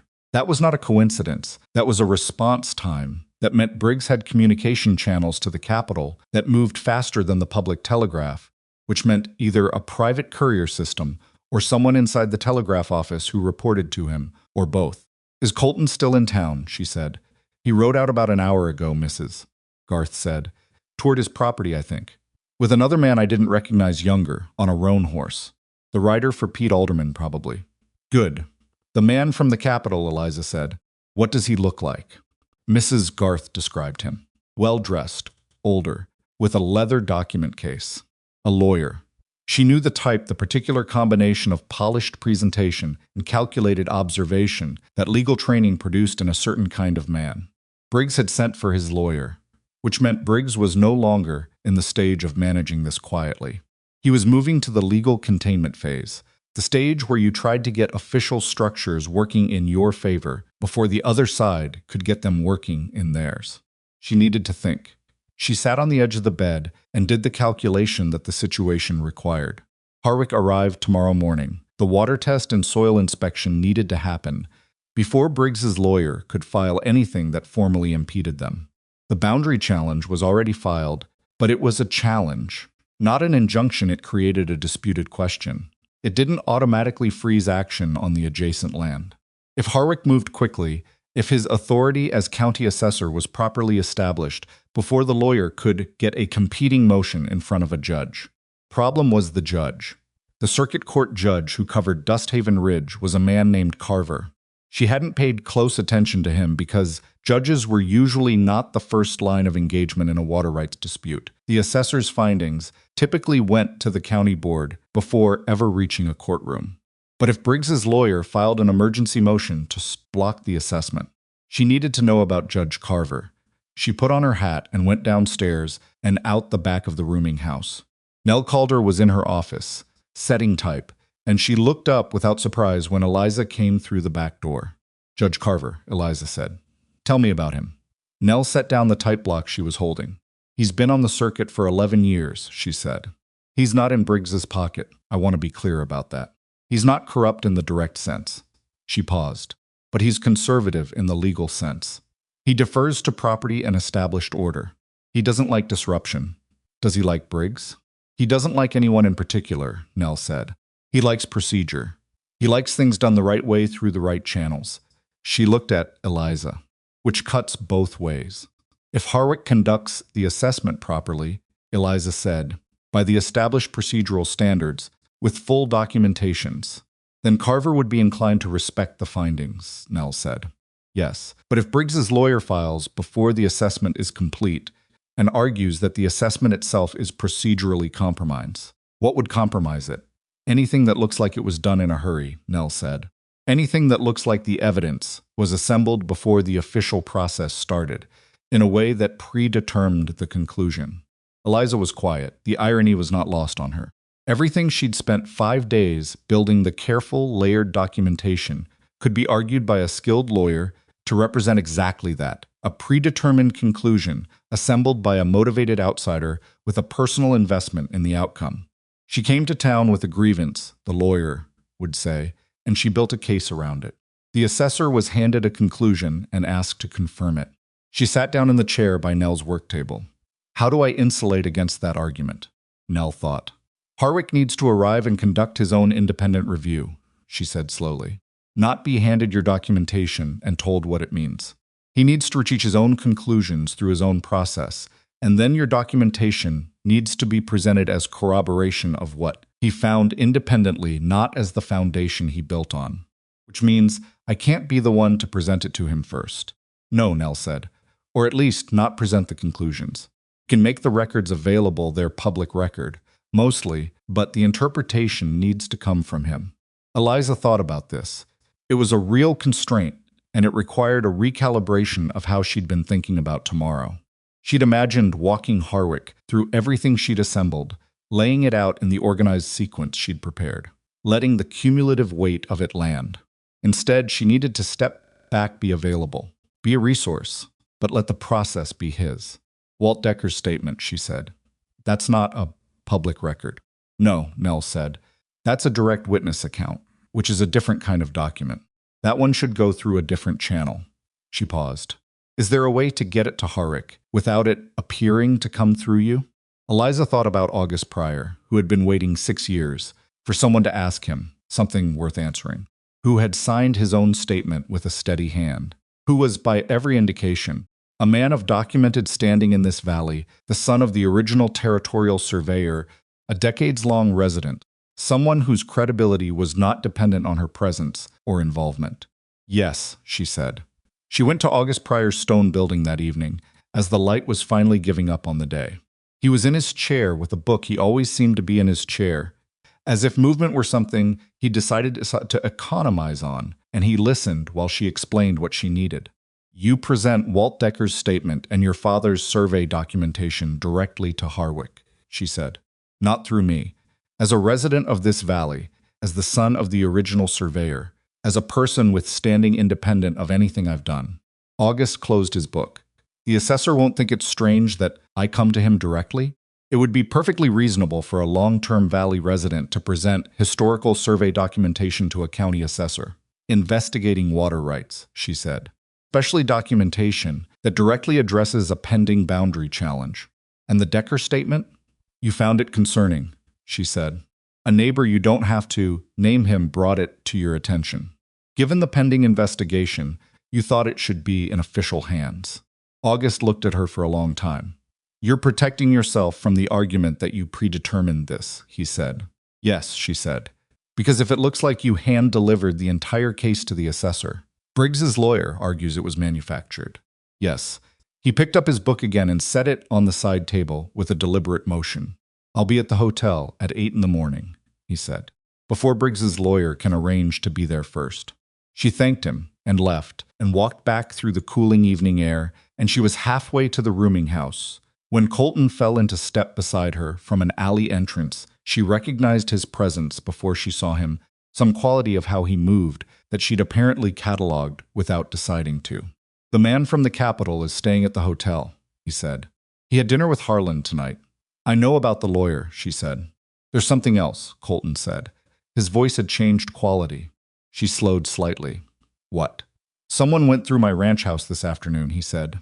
While I was in town, nothing taken or nothing I can identify as taken. But things were moved. The ledgers I left on the desk. She stopped walking. They went through the records, she said. Yes. Did they find anything they could use? The originals are all there, he said. But he stopped. The ledger with my father's water notations. The cover is torn at the binding. It was intact this morning. She thought about what this meant. If Briggs's people had gone through those records, they now knew the extent of what the ledger contained, which meant they knew that the quality notation, the Bitterwater record going back 4 years, was documented in the original, in a dead man's handwriting, and wasn't something that could be argued as recently fabricated. They'll try to argue it's not what it looks like, she said.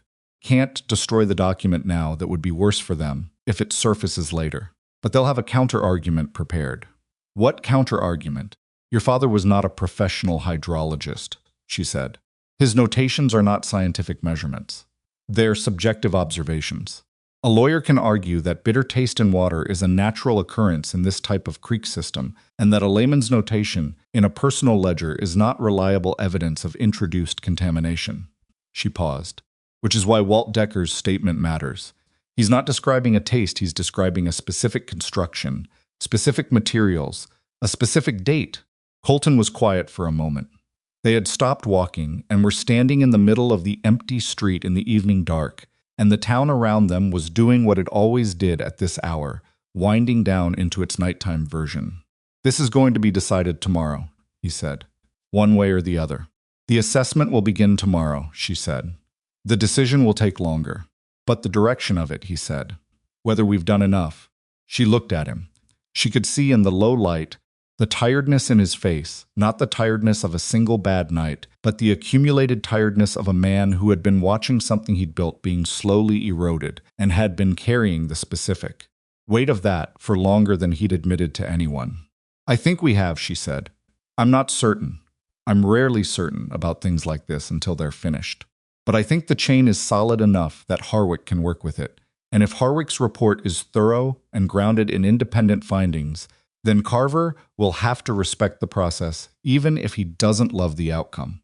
And if something goes wrong tomorrow, then we work with what we have, she said. We don't stop. He looked at her for a moment. You really don't, do you? He said. Stop. I found it's not a useful option, she said. Something moved in his expression that she wasn't going to examine too closely, because there was too much to do tomorrow, and she needed to stay focused on the problem in front of her rather than the one that was quietly developing in her peripheral awareness. Some sleep, she said. I mean that practically, not dismissively. I know, he said. She walked on toward the rooming house, and he didn't follow her, which was exactly right. At the door she paused once, not looking back, and heard his footsteps moving away in the direction of the livery. She went inside. Mrs. Garth was at the front desk, and she looked up when Eliza came in with the specific alert quality of a woman who had been watching the street and processing what she'd seen. The lawyer, Mrs. Garth said. He had papers with him at dinner, a lot of them. He and Harlan were at it for 2 hours. I know, Eliza said. He looked like the kind who files things, Mrs. Garth said. He is, Eliza said. He'll file something first thing tomorrow morning if he can. Before Harwick can begin the assessment, or immediately after, to create a cloud over the process. Mrs. Garth nodded slowly. My daughter sent word this afternoon, she said, just to confirm the copies arrived safely. Good, Eliza said. She went upstairs, organized her papers one final time, made a decision about the order of tomorrow, who needed to go where, what needed to happen when, where she needed to be, and where she specifically needed not to be, in order to protect the independence of the assessment. She wrote a short note and sealed it, addressed to Harwick at the hotel, to be delivered at 6 a.m. before any of Briggs's people would be awake and alert, not presenting conclusions, not walking him through the case, just noting that there were Valley residents who wished to speak with him independently, and that the historical survey records were available for his review, and giving the names of August Pryor and Pete Alderman, who would arrive tomorrow afternoon. She gave the note to Mrs. Garth with instructions. Then she lay down. Her mind wanted to keep running the variables, the possible moves and countermoves, the things she'd missed and the things she hadn't. She let it run for a while, and then she did the breathing exercise, and then she made herself be still. Tomorrow was built on what she'd done. There was no more building to do tonight. The wind off the plane came through the window in its unsteady rhythm, and somewhere in the town a dog barked once and was quiet. And Eliza Marlowe lay in the dark in a stranger's town, with 5 days of work in a bag on the floor, and waited for the morning to come. Harwick arrived on the early stage, which meant he was at the hotel by 7:15, which meant August Pryor, true to his word, was waiting in the hotel lobby at 8, with a leather satchel containing the original survey documents and Walt Decker's signed statement before Briggs's lawyer had finished his breakfast. She knew this because Mrs. Garth's network extended, apparently, to the hotel cook. Eliza herself was not at the hotel. She was at the claims office, sitting at the small table by the window, making herself available to answer procedural questions if asked, and staying entirely out of the way if not. It was one of the harder things she'd done in 5 days of hard things, the deliberate restraint of stepping back from a process she'd spent every waking hour building, trusting that the architecture of it would hold without her standing inside it, explaining each beam. She was not naturally a step-back person. She knew this about herself without apology. Clerk, whose name she had finally learned, was Gerald, brought her coffee without being asked, which she took as a sign that her repeated presence had crossed some threshold from intrusion to accepted fixture. The assessor's a serious-looking man, Gerald offered, not quite casually. It's useful, she said. Came in with a lot of equipment. Measuring tools, sample cases. He paused. The other fellow, the one from the Capitol, the lawyer, he was at the hotel door at 7:30. The assessor made him wait in the lobby for 20 minutes before coming down. She kept her expression neutral. Thank you, Gerald. He went back to his desk with the particular satisfaction of a man who has delivered useful intelligence and knows it. She waited. The morning moved the way mornings move when you're watching them, instead of living in them slowly, with an attention to detail that normal hours don't carry. She heard the wagon go by that she thought was probably Harwick heading out toward the creek. She heard the stage come and go. Around 10 o'clock, she heard raised voices from the direction of the hotel that lasted about 4 minutes and then went quiet. She didn't go to find out what had happened. She waited. Colton came to the claims office at 10:30. He didn't knock, just opened the door and looked at her. And from his expression, she could tell before he spoke that something had happened. Briggs's lawyer filed, he said. Emergency motion to suspend the assessment pending resolution of the boundary challenge. She set down her pencil. Which Carver, he said.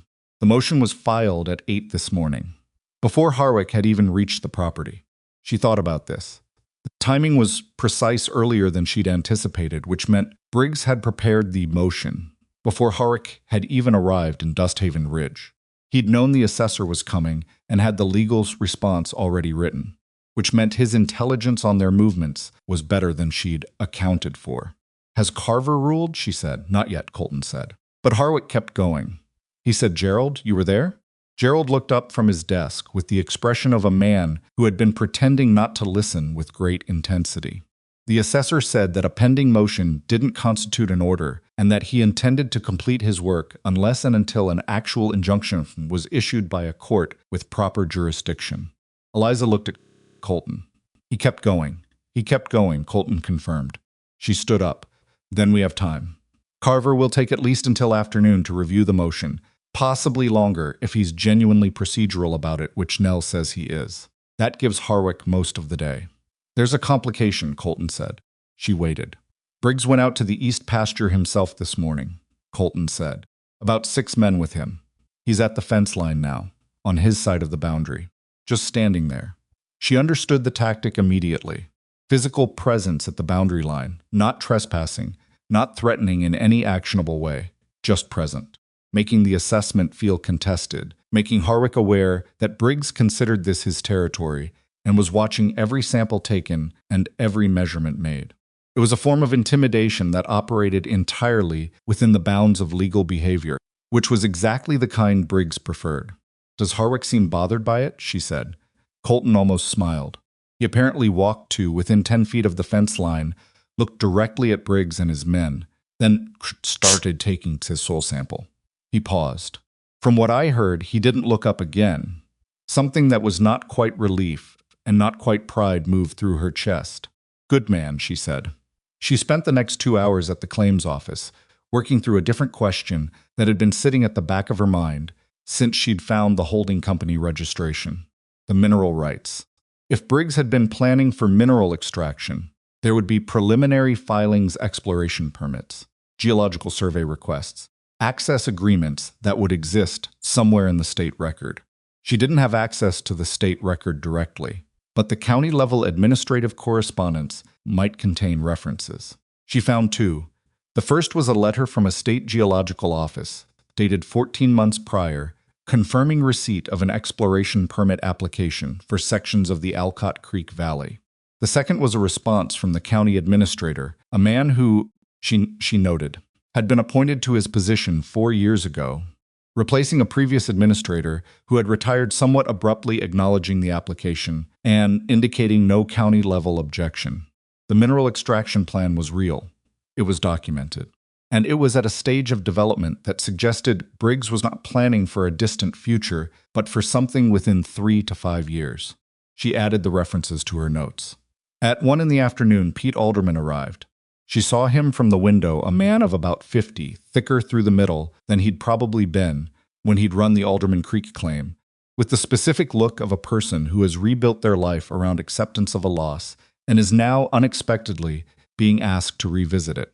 He arrived with a canvas bag and the slightly dazed quality of someone who has ridden 30 miles in a hurry and hasn't quite caught up with themselves yet. She met him outside. "Mr. Alderman, thank you for coming." "You're Marlowe," he said. Not unfriendly, just establishing. "Yes." He looked at the town with the expression of a man returning to somewhere that had cost him something. "Haven't been back since we left," he said. "Didn't plan to come back." He shifted the bag on his shoulder. "But here I am." "Here you are," she agreed. She walked him to Nell's office, which had become the unofficial operations center for everything she didn't want conducted in a place Briggs's people could monitor. Nell made coffee and then found reasons to be in the front of the building, and Eliza sat with Pete Alderman for an hour and let him tell it his way. His account was different in texture from Walt Decker's, less mechanically precise, more emotionally complicated. The account of a man telling about a loss rather than a man telling about an action he'd taken. But it was specific where it needed to be specific. The intermediary lawyer's name, the dates of the water obstruction, the fact that the obstruction had been removed within 3 days of his signing the sale agreement, which he'd understood at the time as a gesture of goodwill, and understood now for what it actually was, confirmation that the obstruction had been deliberate and was no longer needed once its purpose had been served. "Did you keep the sale agreement?" she said. He reached into the canvas bag and pulled out a folded document, worn at the creases from being handled many times. "My wife told me to keep everything," he said. "Said you never knew when a thing might matter." She looked at it. The intermediary lawyer's name was there, the same name she'd seen in the holding company registration documents. Thomas R. Vellum. Acting in the same capacity, through the same legal vehicle, at the same time the Alcott Valley Land and Mineral Holdings had been actively acquiring downstream properties. The chain was complete. She sat back and looked at Pete Alderman across the table. He was looking at the sale agreement in her hands with an expression she recognized, the look of a person watching something that has been a private wound become a piece of evidence, the strange dissonance of having your loss transformed into someone else's useful document. "Mr. Alderman," she said carefully, "this sale agreement, combined with your account of the water obstruction and the timing of both events, this establishes a pattern of coercion that goes beyond a water rights complaint. This is potentially a fraudulent conveyance claim. That means the land transaction itself could be challenged." He was very still. "Your property," she said, "the Alderman Creek claim. If it was sold under duress and this documents duress, there's a legal argument that the sale is voidable." "You're saying I could get it back," he said. "I'm saying a lawyer could make that argument," she said. "I'm not a lawyer, and I'm not promising outcomes. But yes, that argument exists." He looked at the table for a long moment. When he looked up, his eyes were wet, which he managed with the particular stoicism of a generation of men who had been taught that showing feeling in front of a stranger was a kind of vulnerability they couldn't afford. "My wife cried for 3 months after we left," he said. "She didn't tell me, but I knew." Eliza said nothing. There was nothing useful to say, and she'd learned a long time ago that filling silence with words was usually more about the speaker's discomfort than the listener's need. He signed the statement. She gave him a copy and kept 2. Harwick came in from the east pasture at 4 in the afternoon. She knew he was back because Colton came to Nell's office to tell her, and the way Colton delivered the information measured, careful, but with something running underneath it that was not quite excitement and not quite relief, but was in the same family as both told her something about the direction of the day, before he said another word. He wants to meet, Colton said.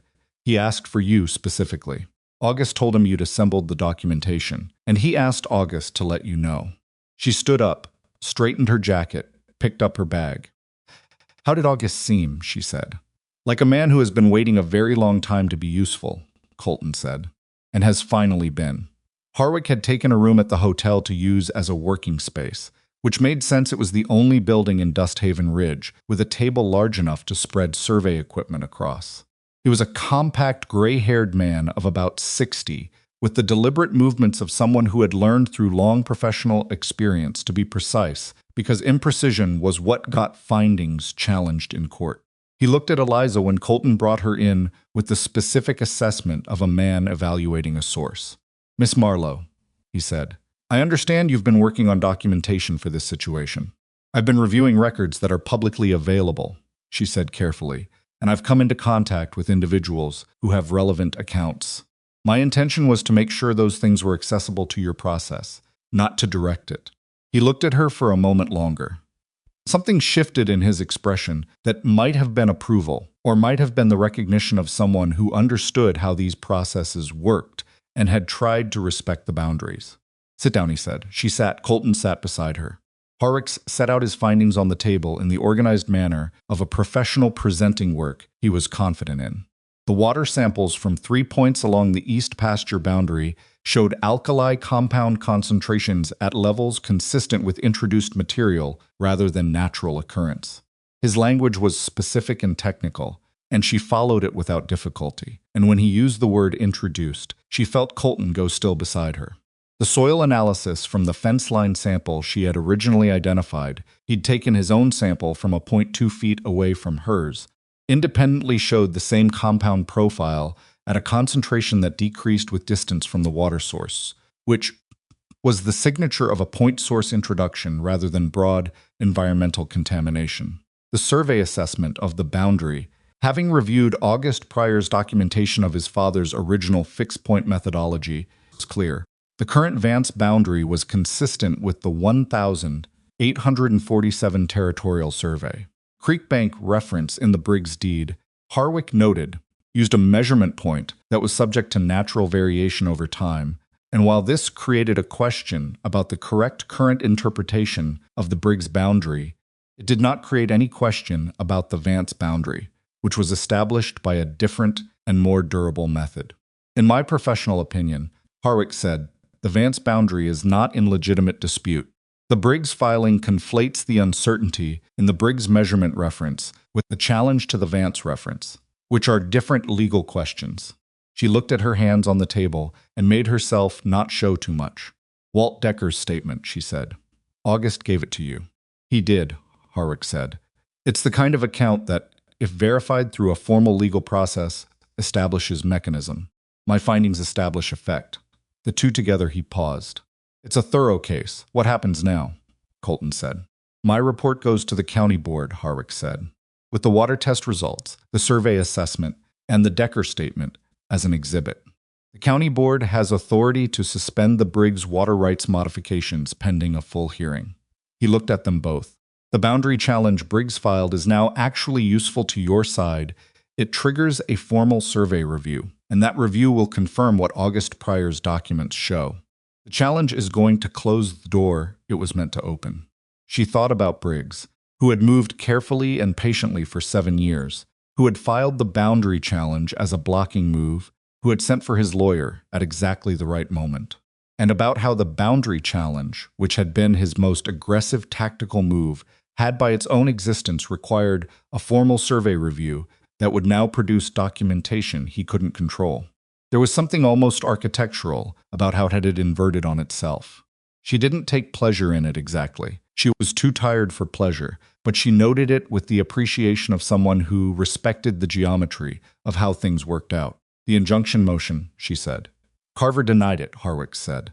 This afternoon, I was informed about an hour ago. He found insufficient grounds to suspend an ongoing assessment before findings were completed. A slight pause. He also noted in his written denial that the assessment had been procedurally conducted in accordance with county standards. He seems to be a man who cares about procedure being followed correctly, which in this case means he cares about my process being respected. Nell Calder had been right. Carver's proceduralism cut both ways. They left the hotel at 5:30.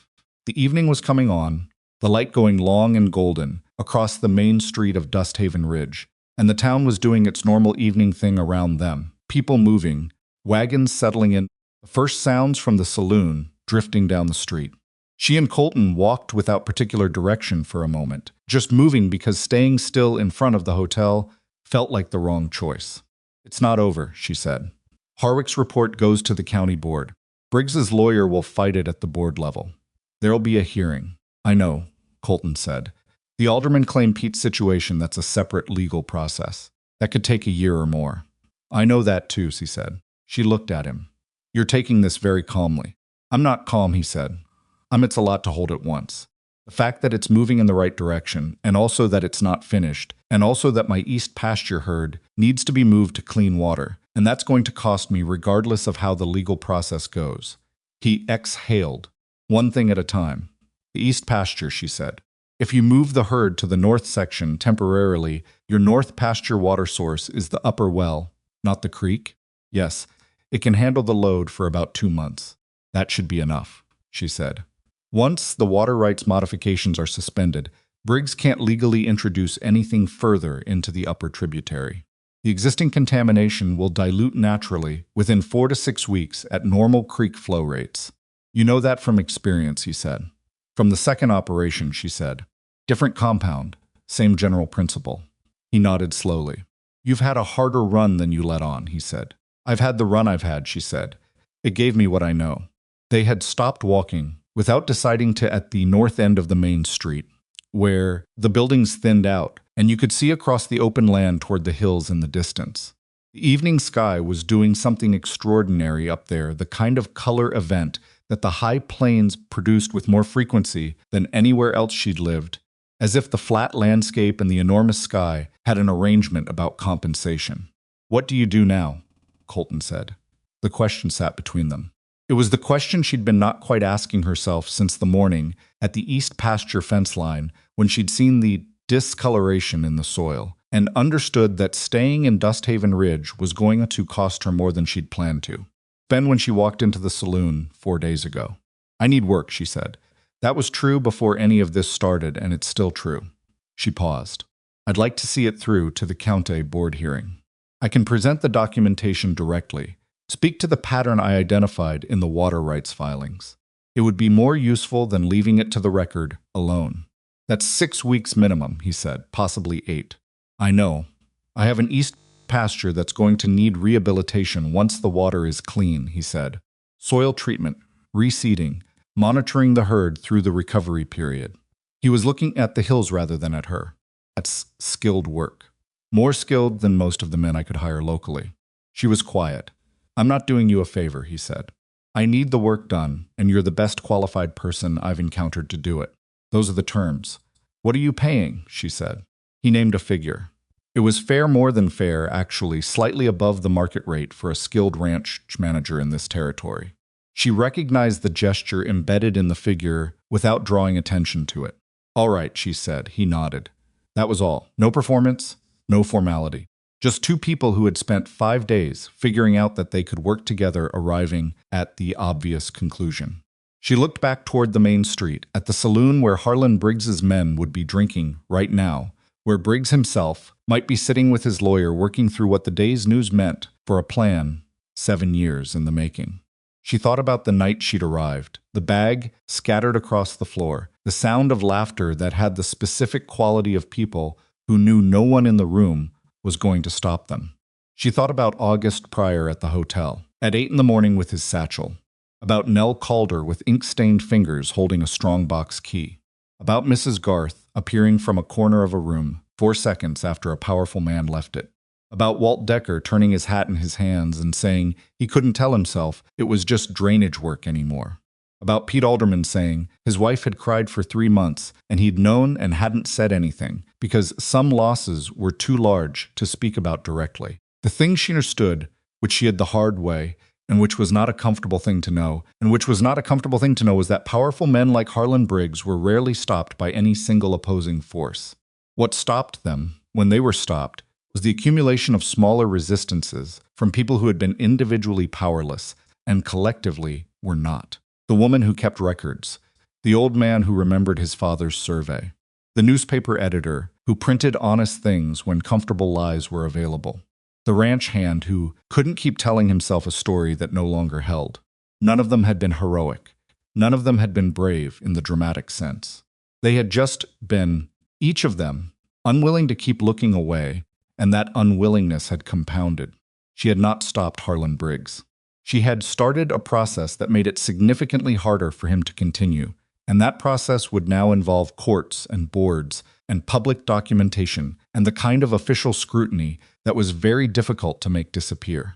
It would be ugly and slow and imperfect, and there would be moments where it felt like it was going backward. The Alderman claim might not be recoverable. The 3 downstream operations that had folded before anyone was looking might represent losses that couldn't be undone regardless of what the legal process produced. These were the facts of it. She held them without flinching, because flinching didn't make them so true, and the space she saved by not flinching could be used for something that actually mattered. Colton said, "You're thinking about what doesn't get fixed." She looked at him. "I do it too," he said. "Think about the part that's already gone. The months of bad water, the weight the herds lost, the trust the downstream men had in this valley before it was turned against them." "Yes," she said. "You can't get that back," he said. "Some of it." "No," she agreed. "But you can make the next part different," he said. "That's what I keep coming back to." He wasn't being philosophical about it. He said it the way he said most things. Practically, as a man identifying a functional truth rather than reaching for comfort. The next part doesn't have to go the same way. She thought about the map in her bag, the creek system traced with her own hand over years of paying attention to land that most people pass through without looking at. She thought about the east pasture waiting for clean water, and the work of rehabilitation that was patient, unglamorous, specific, the kind of work she was actually good at. "No," she said, "it doesn't." 3 days later, Harlan Briggs came to see her again. Not at the rooming house this time. He found her at the Vance property, supervising the beginning of the herd movement from the east pasture to the north section, a complicated operation involving 15 animals that were behaving with the specific perversity of cattle, that didn't understand why their routine was changing. She was in the middle of it, covered in dust, when she became aware that Briggs was at the fence line on the roadside, watching. She finished what she was doing. Then she walked over. He looked different, not defeated. She doubted Harlan Briggs arrived at defeat easily, and this was not the end of his legal fight, and they both knew it. But the specific quality of confidence that had been in his posture the morning he'd come to the rooming house was not there in the same way. Something had been introduced into the architecture of his certainty that hadn't been there before. "My lawyer tells me the board hearing is set for 6 weeks, he said. That's what I understand, she said. "You're planning to be there?" "Yes." He looked at the cattle moving in the middle distance for a moment. "You've been effective," he said. It was not friendly, but it was direct, and she thought it was probably true in the way he meant it. "I found what was there," she said. "You found what was there, and you knew what to do with it," he said. "That's different from most people." "Maybe," she said. He was quiet for a moment. "My lawyer thinks we can still manage the outcome at the board level," he said. "I want you to know that." "I know that," she said. "Your lawyer may be right. These processes don't always go in one direction. So why are you here?" he said. "If the outcome isn't certain, if you know we're still going to fight it." She looked at him. She thought about how to answer this in a way that was true without being a performance of truth, because he was a man who recognized performance, and she didn't want to give him that. "Because the east pasture needs work," she said. "And because the county board needs to hear what I found, in full, regardless of what it does with that information. And because the people in this valley deserve to have someone look at what was happening clearly. And for whatever reason, I was the one who could do that at this moment." She paused. None of those things require the outcome to be certain. He looked at her for a long moment. The morning sun was behind him, and she couldn't read his expression clearly, but she thought it contained something she hadn't expected, not respect exactly, but the specific attention of a man who has encountered something he hasn't previously had a category for. "You should have been on my side of this," he said. "You'd have been useful." "No," she said. "I wouldn't have." He left without saying anything further. She watched him ride back down the road and then turned around and went back to the cattle. The county board hearing happened 43 days after Harwick submitted his report. It was held in the county seat, a larger town 20 miles east of Dusthaven Ridge. Harwick presented his findings. Eliza presented the documented pattern of water rights filings, the holding company registration, the mineral exploration permits, and the out of Pete Alderman's sale under duress. August Pryor attended and submitted his survey documentation in person, which he did with the spare, unembellished precision of a man who knew exactly what he was saying and saw no reason to say more than that. Nell Calder attended as press. She sat in the third row and wrote everything down. Briggs's lawyer argued for 4 hours. He was skilled, she gave him that, without pleasure, and he found real weaknesses in the chain. Places where the documentation was circumstantial rather than direct. Places where Harwick's scientific findings could be challenged on technical grounds. He was particularly effective on the question of the Decker statement, arguing that a single anonymous account from a former employee with reasons to be disgruntled should not be treated as equivalent to professional assessment. The board deliberated for 2 days. Their ruling suspended all 4 water rights modifications that Briggs had filed over the 6-year period, pending a full environmental review of the Alcott Creek system. It referred the question of the mineral exploration permits to the state level for review. It directed the county administrator, who sat through the entire proceeding with the expression of a man attending his own professional inquest, which he essentially was, to produce a full audit of the modification approval process. It did not directly address the boundary challenge, which remained a separate legal matter, or the question of the downstream property purchases, which were referred to a civil court. It was not everything. Pete Alderman's land claim would take another 8 months to resolve through the civil process, and when it did, the ruling was mixed. The sale itself was found to have occurred under conditions consistent with coercive interference.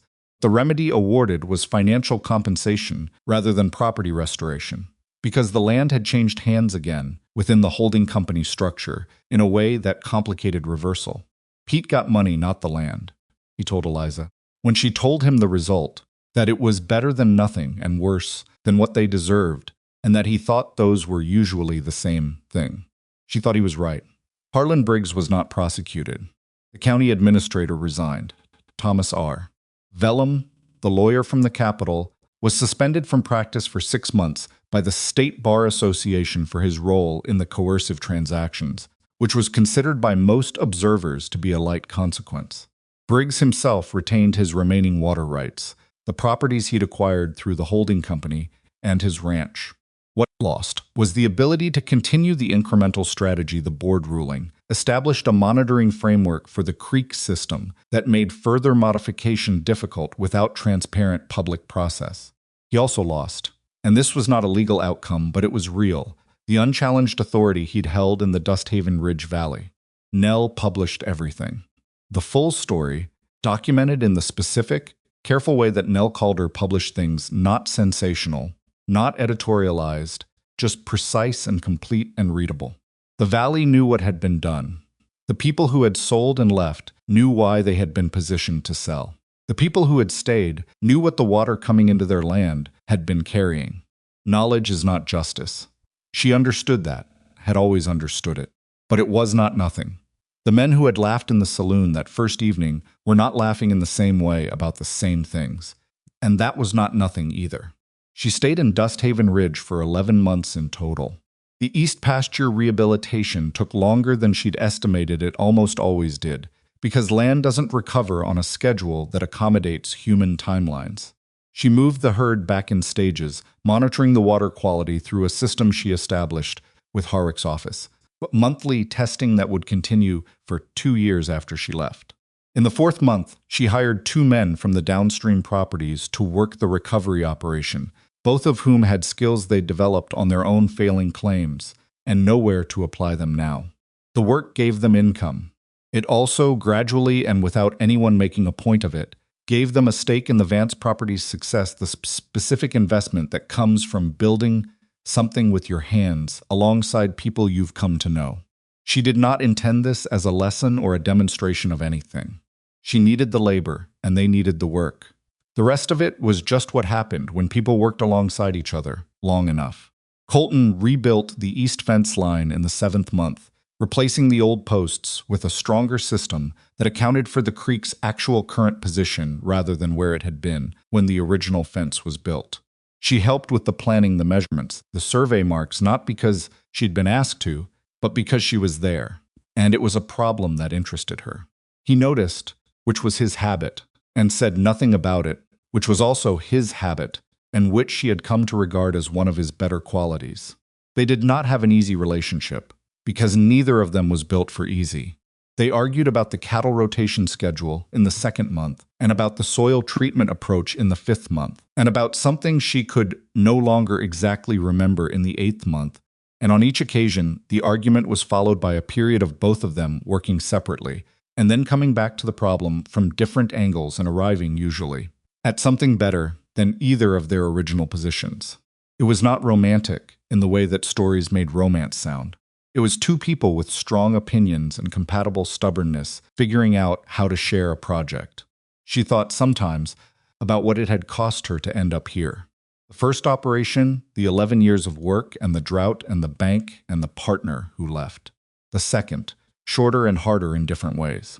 The years of riding between one failing attempt and the next, carrying a bag and a map and a set of skills that she kept believing should count for more than they did in the places she kept finding herself. She had arrived in Dusthaven Ridge with 2 weeks of money and the worn-down conviction that competence should mean something even when a room full of people laughed at it. And competence had meant something not because the world had suddenly become fair, but because she had found the specific situation where what she knew and how she thought could be applied to something that needed it. That was the thing she'd learned, the hard version of it, the one that didn't have a tidy moral attached. You could not make a place value what you offered. You could not argue a room into respect or perform your way into credibility. What you could do, the only thing that had ever actually worked, in her experience, was find the situation where what you had was genuinely needed and then do the work, and let the work say what speeches couldn't. It didn't always work even then. She knew that. She'd been in situations where it hadn't and come away with nothing recoverable. But it had worked here. In the 11th month, she sat down with Colton at the kitchen table where she'd first spread out his father's water ledgers, and they had a conversation that was practical, in the way their conversations tended to be practical about the next season, about the East Pasture's recovery trajectory, about the monitoring system she'd set up with Harwick's office, and who would run it when she was no longer the one running it. "You're thinking about leaving," he said. "I'm thinking about what comes next," she said. "That's not the same thing." "It's not the same thing," he said. She looked at the table, at the lamp, at the window beyond which the plain extended into the early dark in its enormous, indifferent way. "There are other valleys," she said, "other creek systems, other operations where the water is wrong, and no one's looked at it carefully enough." She paused. "I know how to do this now. Not just the ranching this. The documentation, the process. I know what it looks like when someone's running the slow version of what Briggs was running." "You're going to go looking for it," he said. "I think it finds me," she said. "I think I'm the kind of person it finds." He was quiet for a while. The kitchen settled around them, the sounds of a working house, the creak of the boards, the particular sustenance of a late evening in a place where the nearest neighbor was 4 miles distant. "You could stay," he said. Not performing it, not making it into a proposition. Just saying a thing that was true. In the straightforward way, he said things that were true. "I could," she said, "and there are reasons I might." She let that sit between them without resolving it, because some things didn't need to be resolved in a single evening, and they both knew it. The map was still in her bag. She'd added to it new notations, water sources, soil composition markers, the route from Dusthaven Ridge to the county seat, marked with the travel times she'd measured herself. It was a more complete map than it had been when she'd arrived, annotated with the specific knowledge that 11 months of paying attention had produced. She didn't know yet if she would stay or go. She knew that the east pasture would be fully recovered by spring. She knew that the monitoring system was solid and would hold without her. She knew that August Pryor was still in his stone building at the north end of the main street with his shelves of accumulated valley history, and that Nell Calder was still setting type in her small newspaper office, and that Mrs.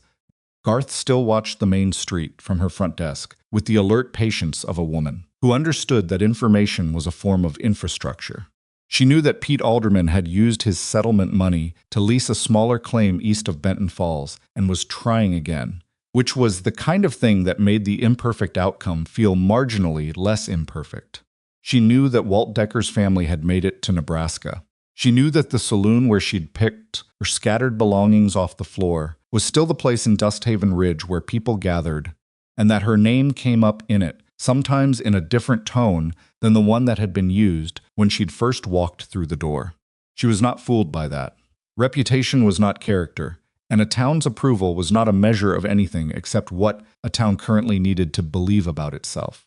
She'd been approved of before, in other places, at other times, and knew how quickly the approval evaporated when it became inconvenient. What she trusted, the only thing she'd ever found trustworthy, was the work itself.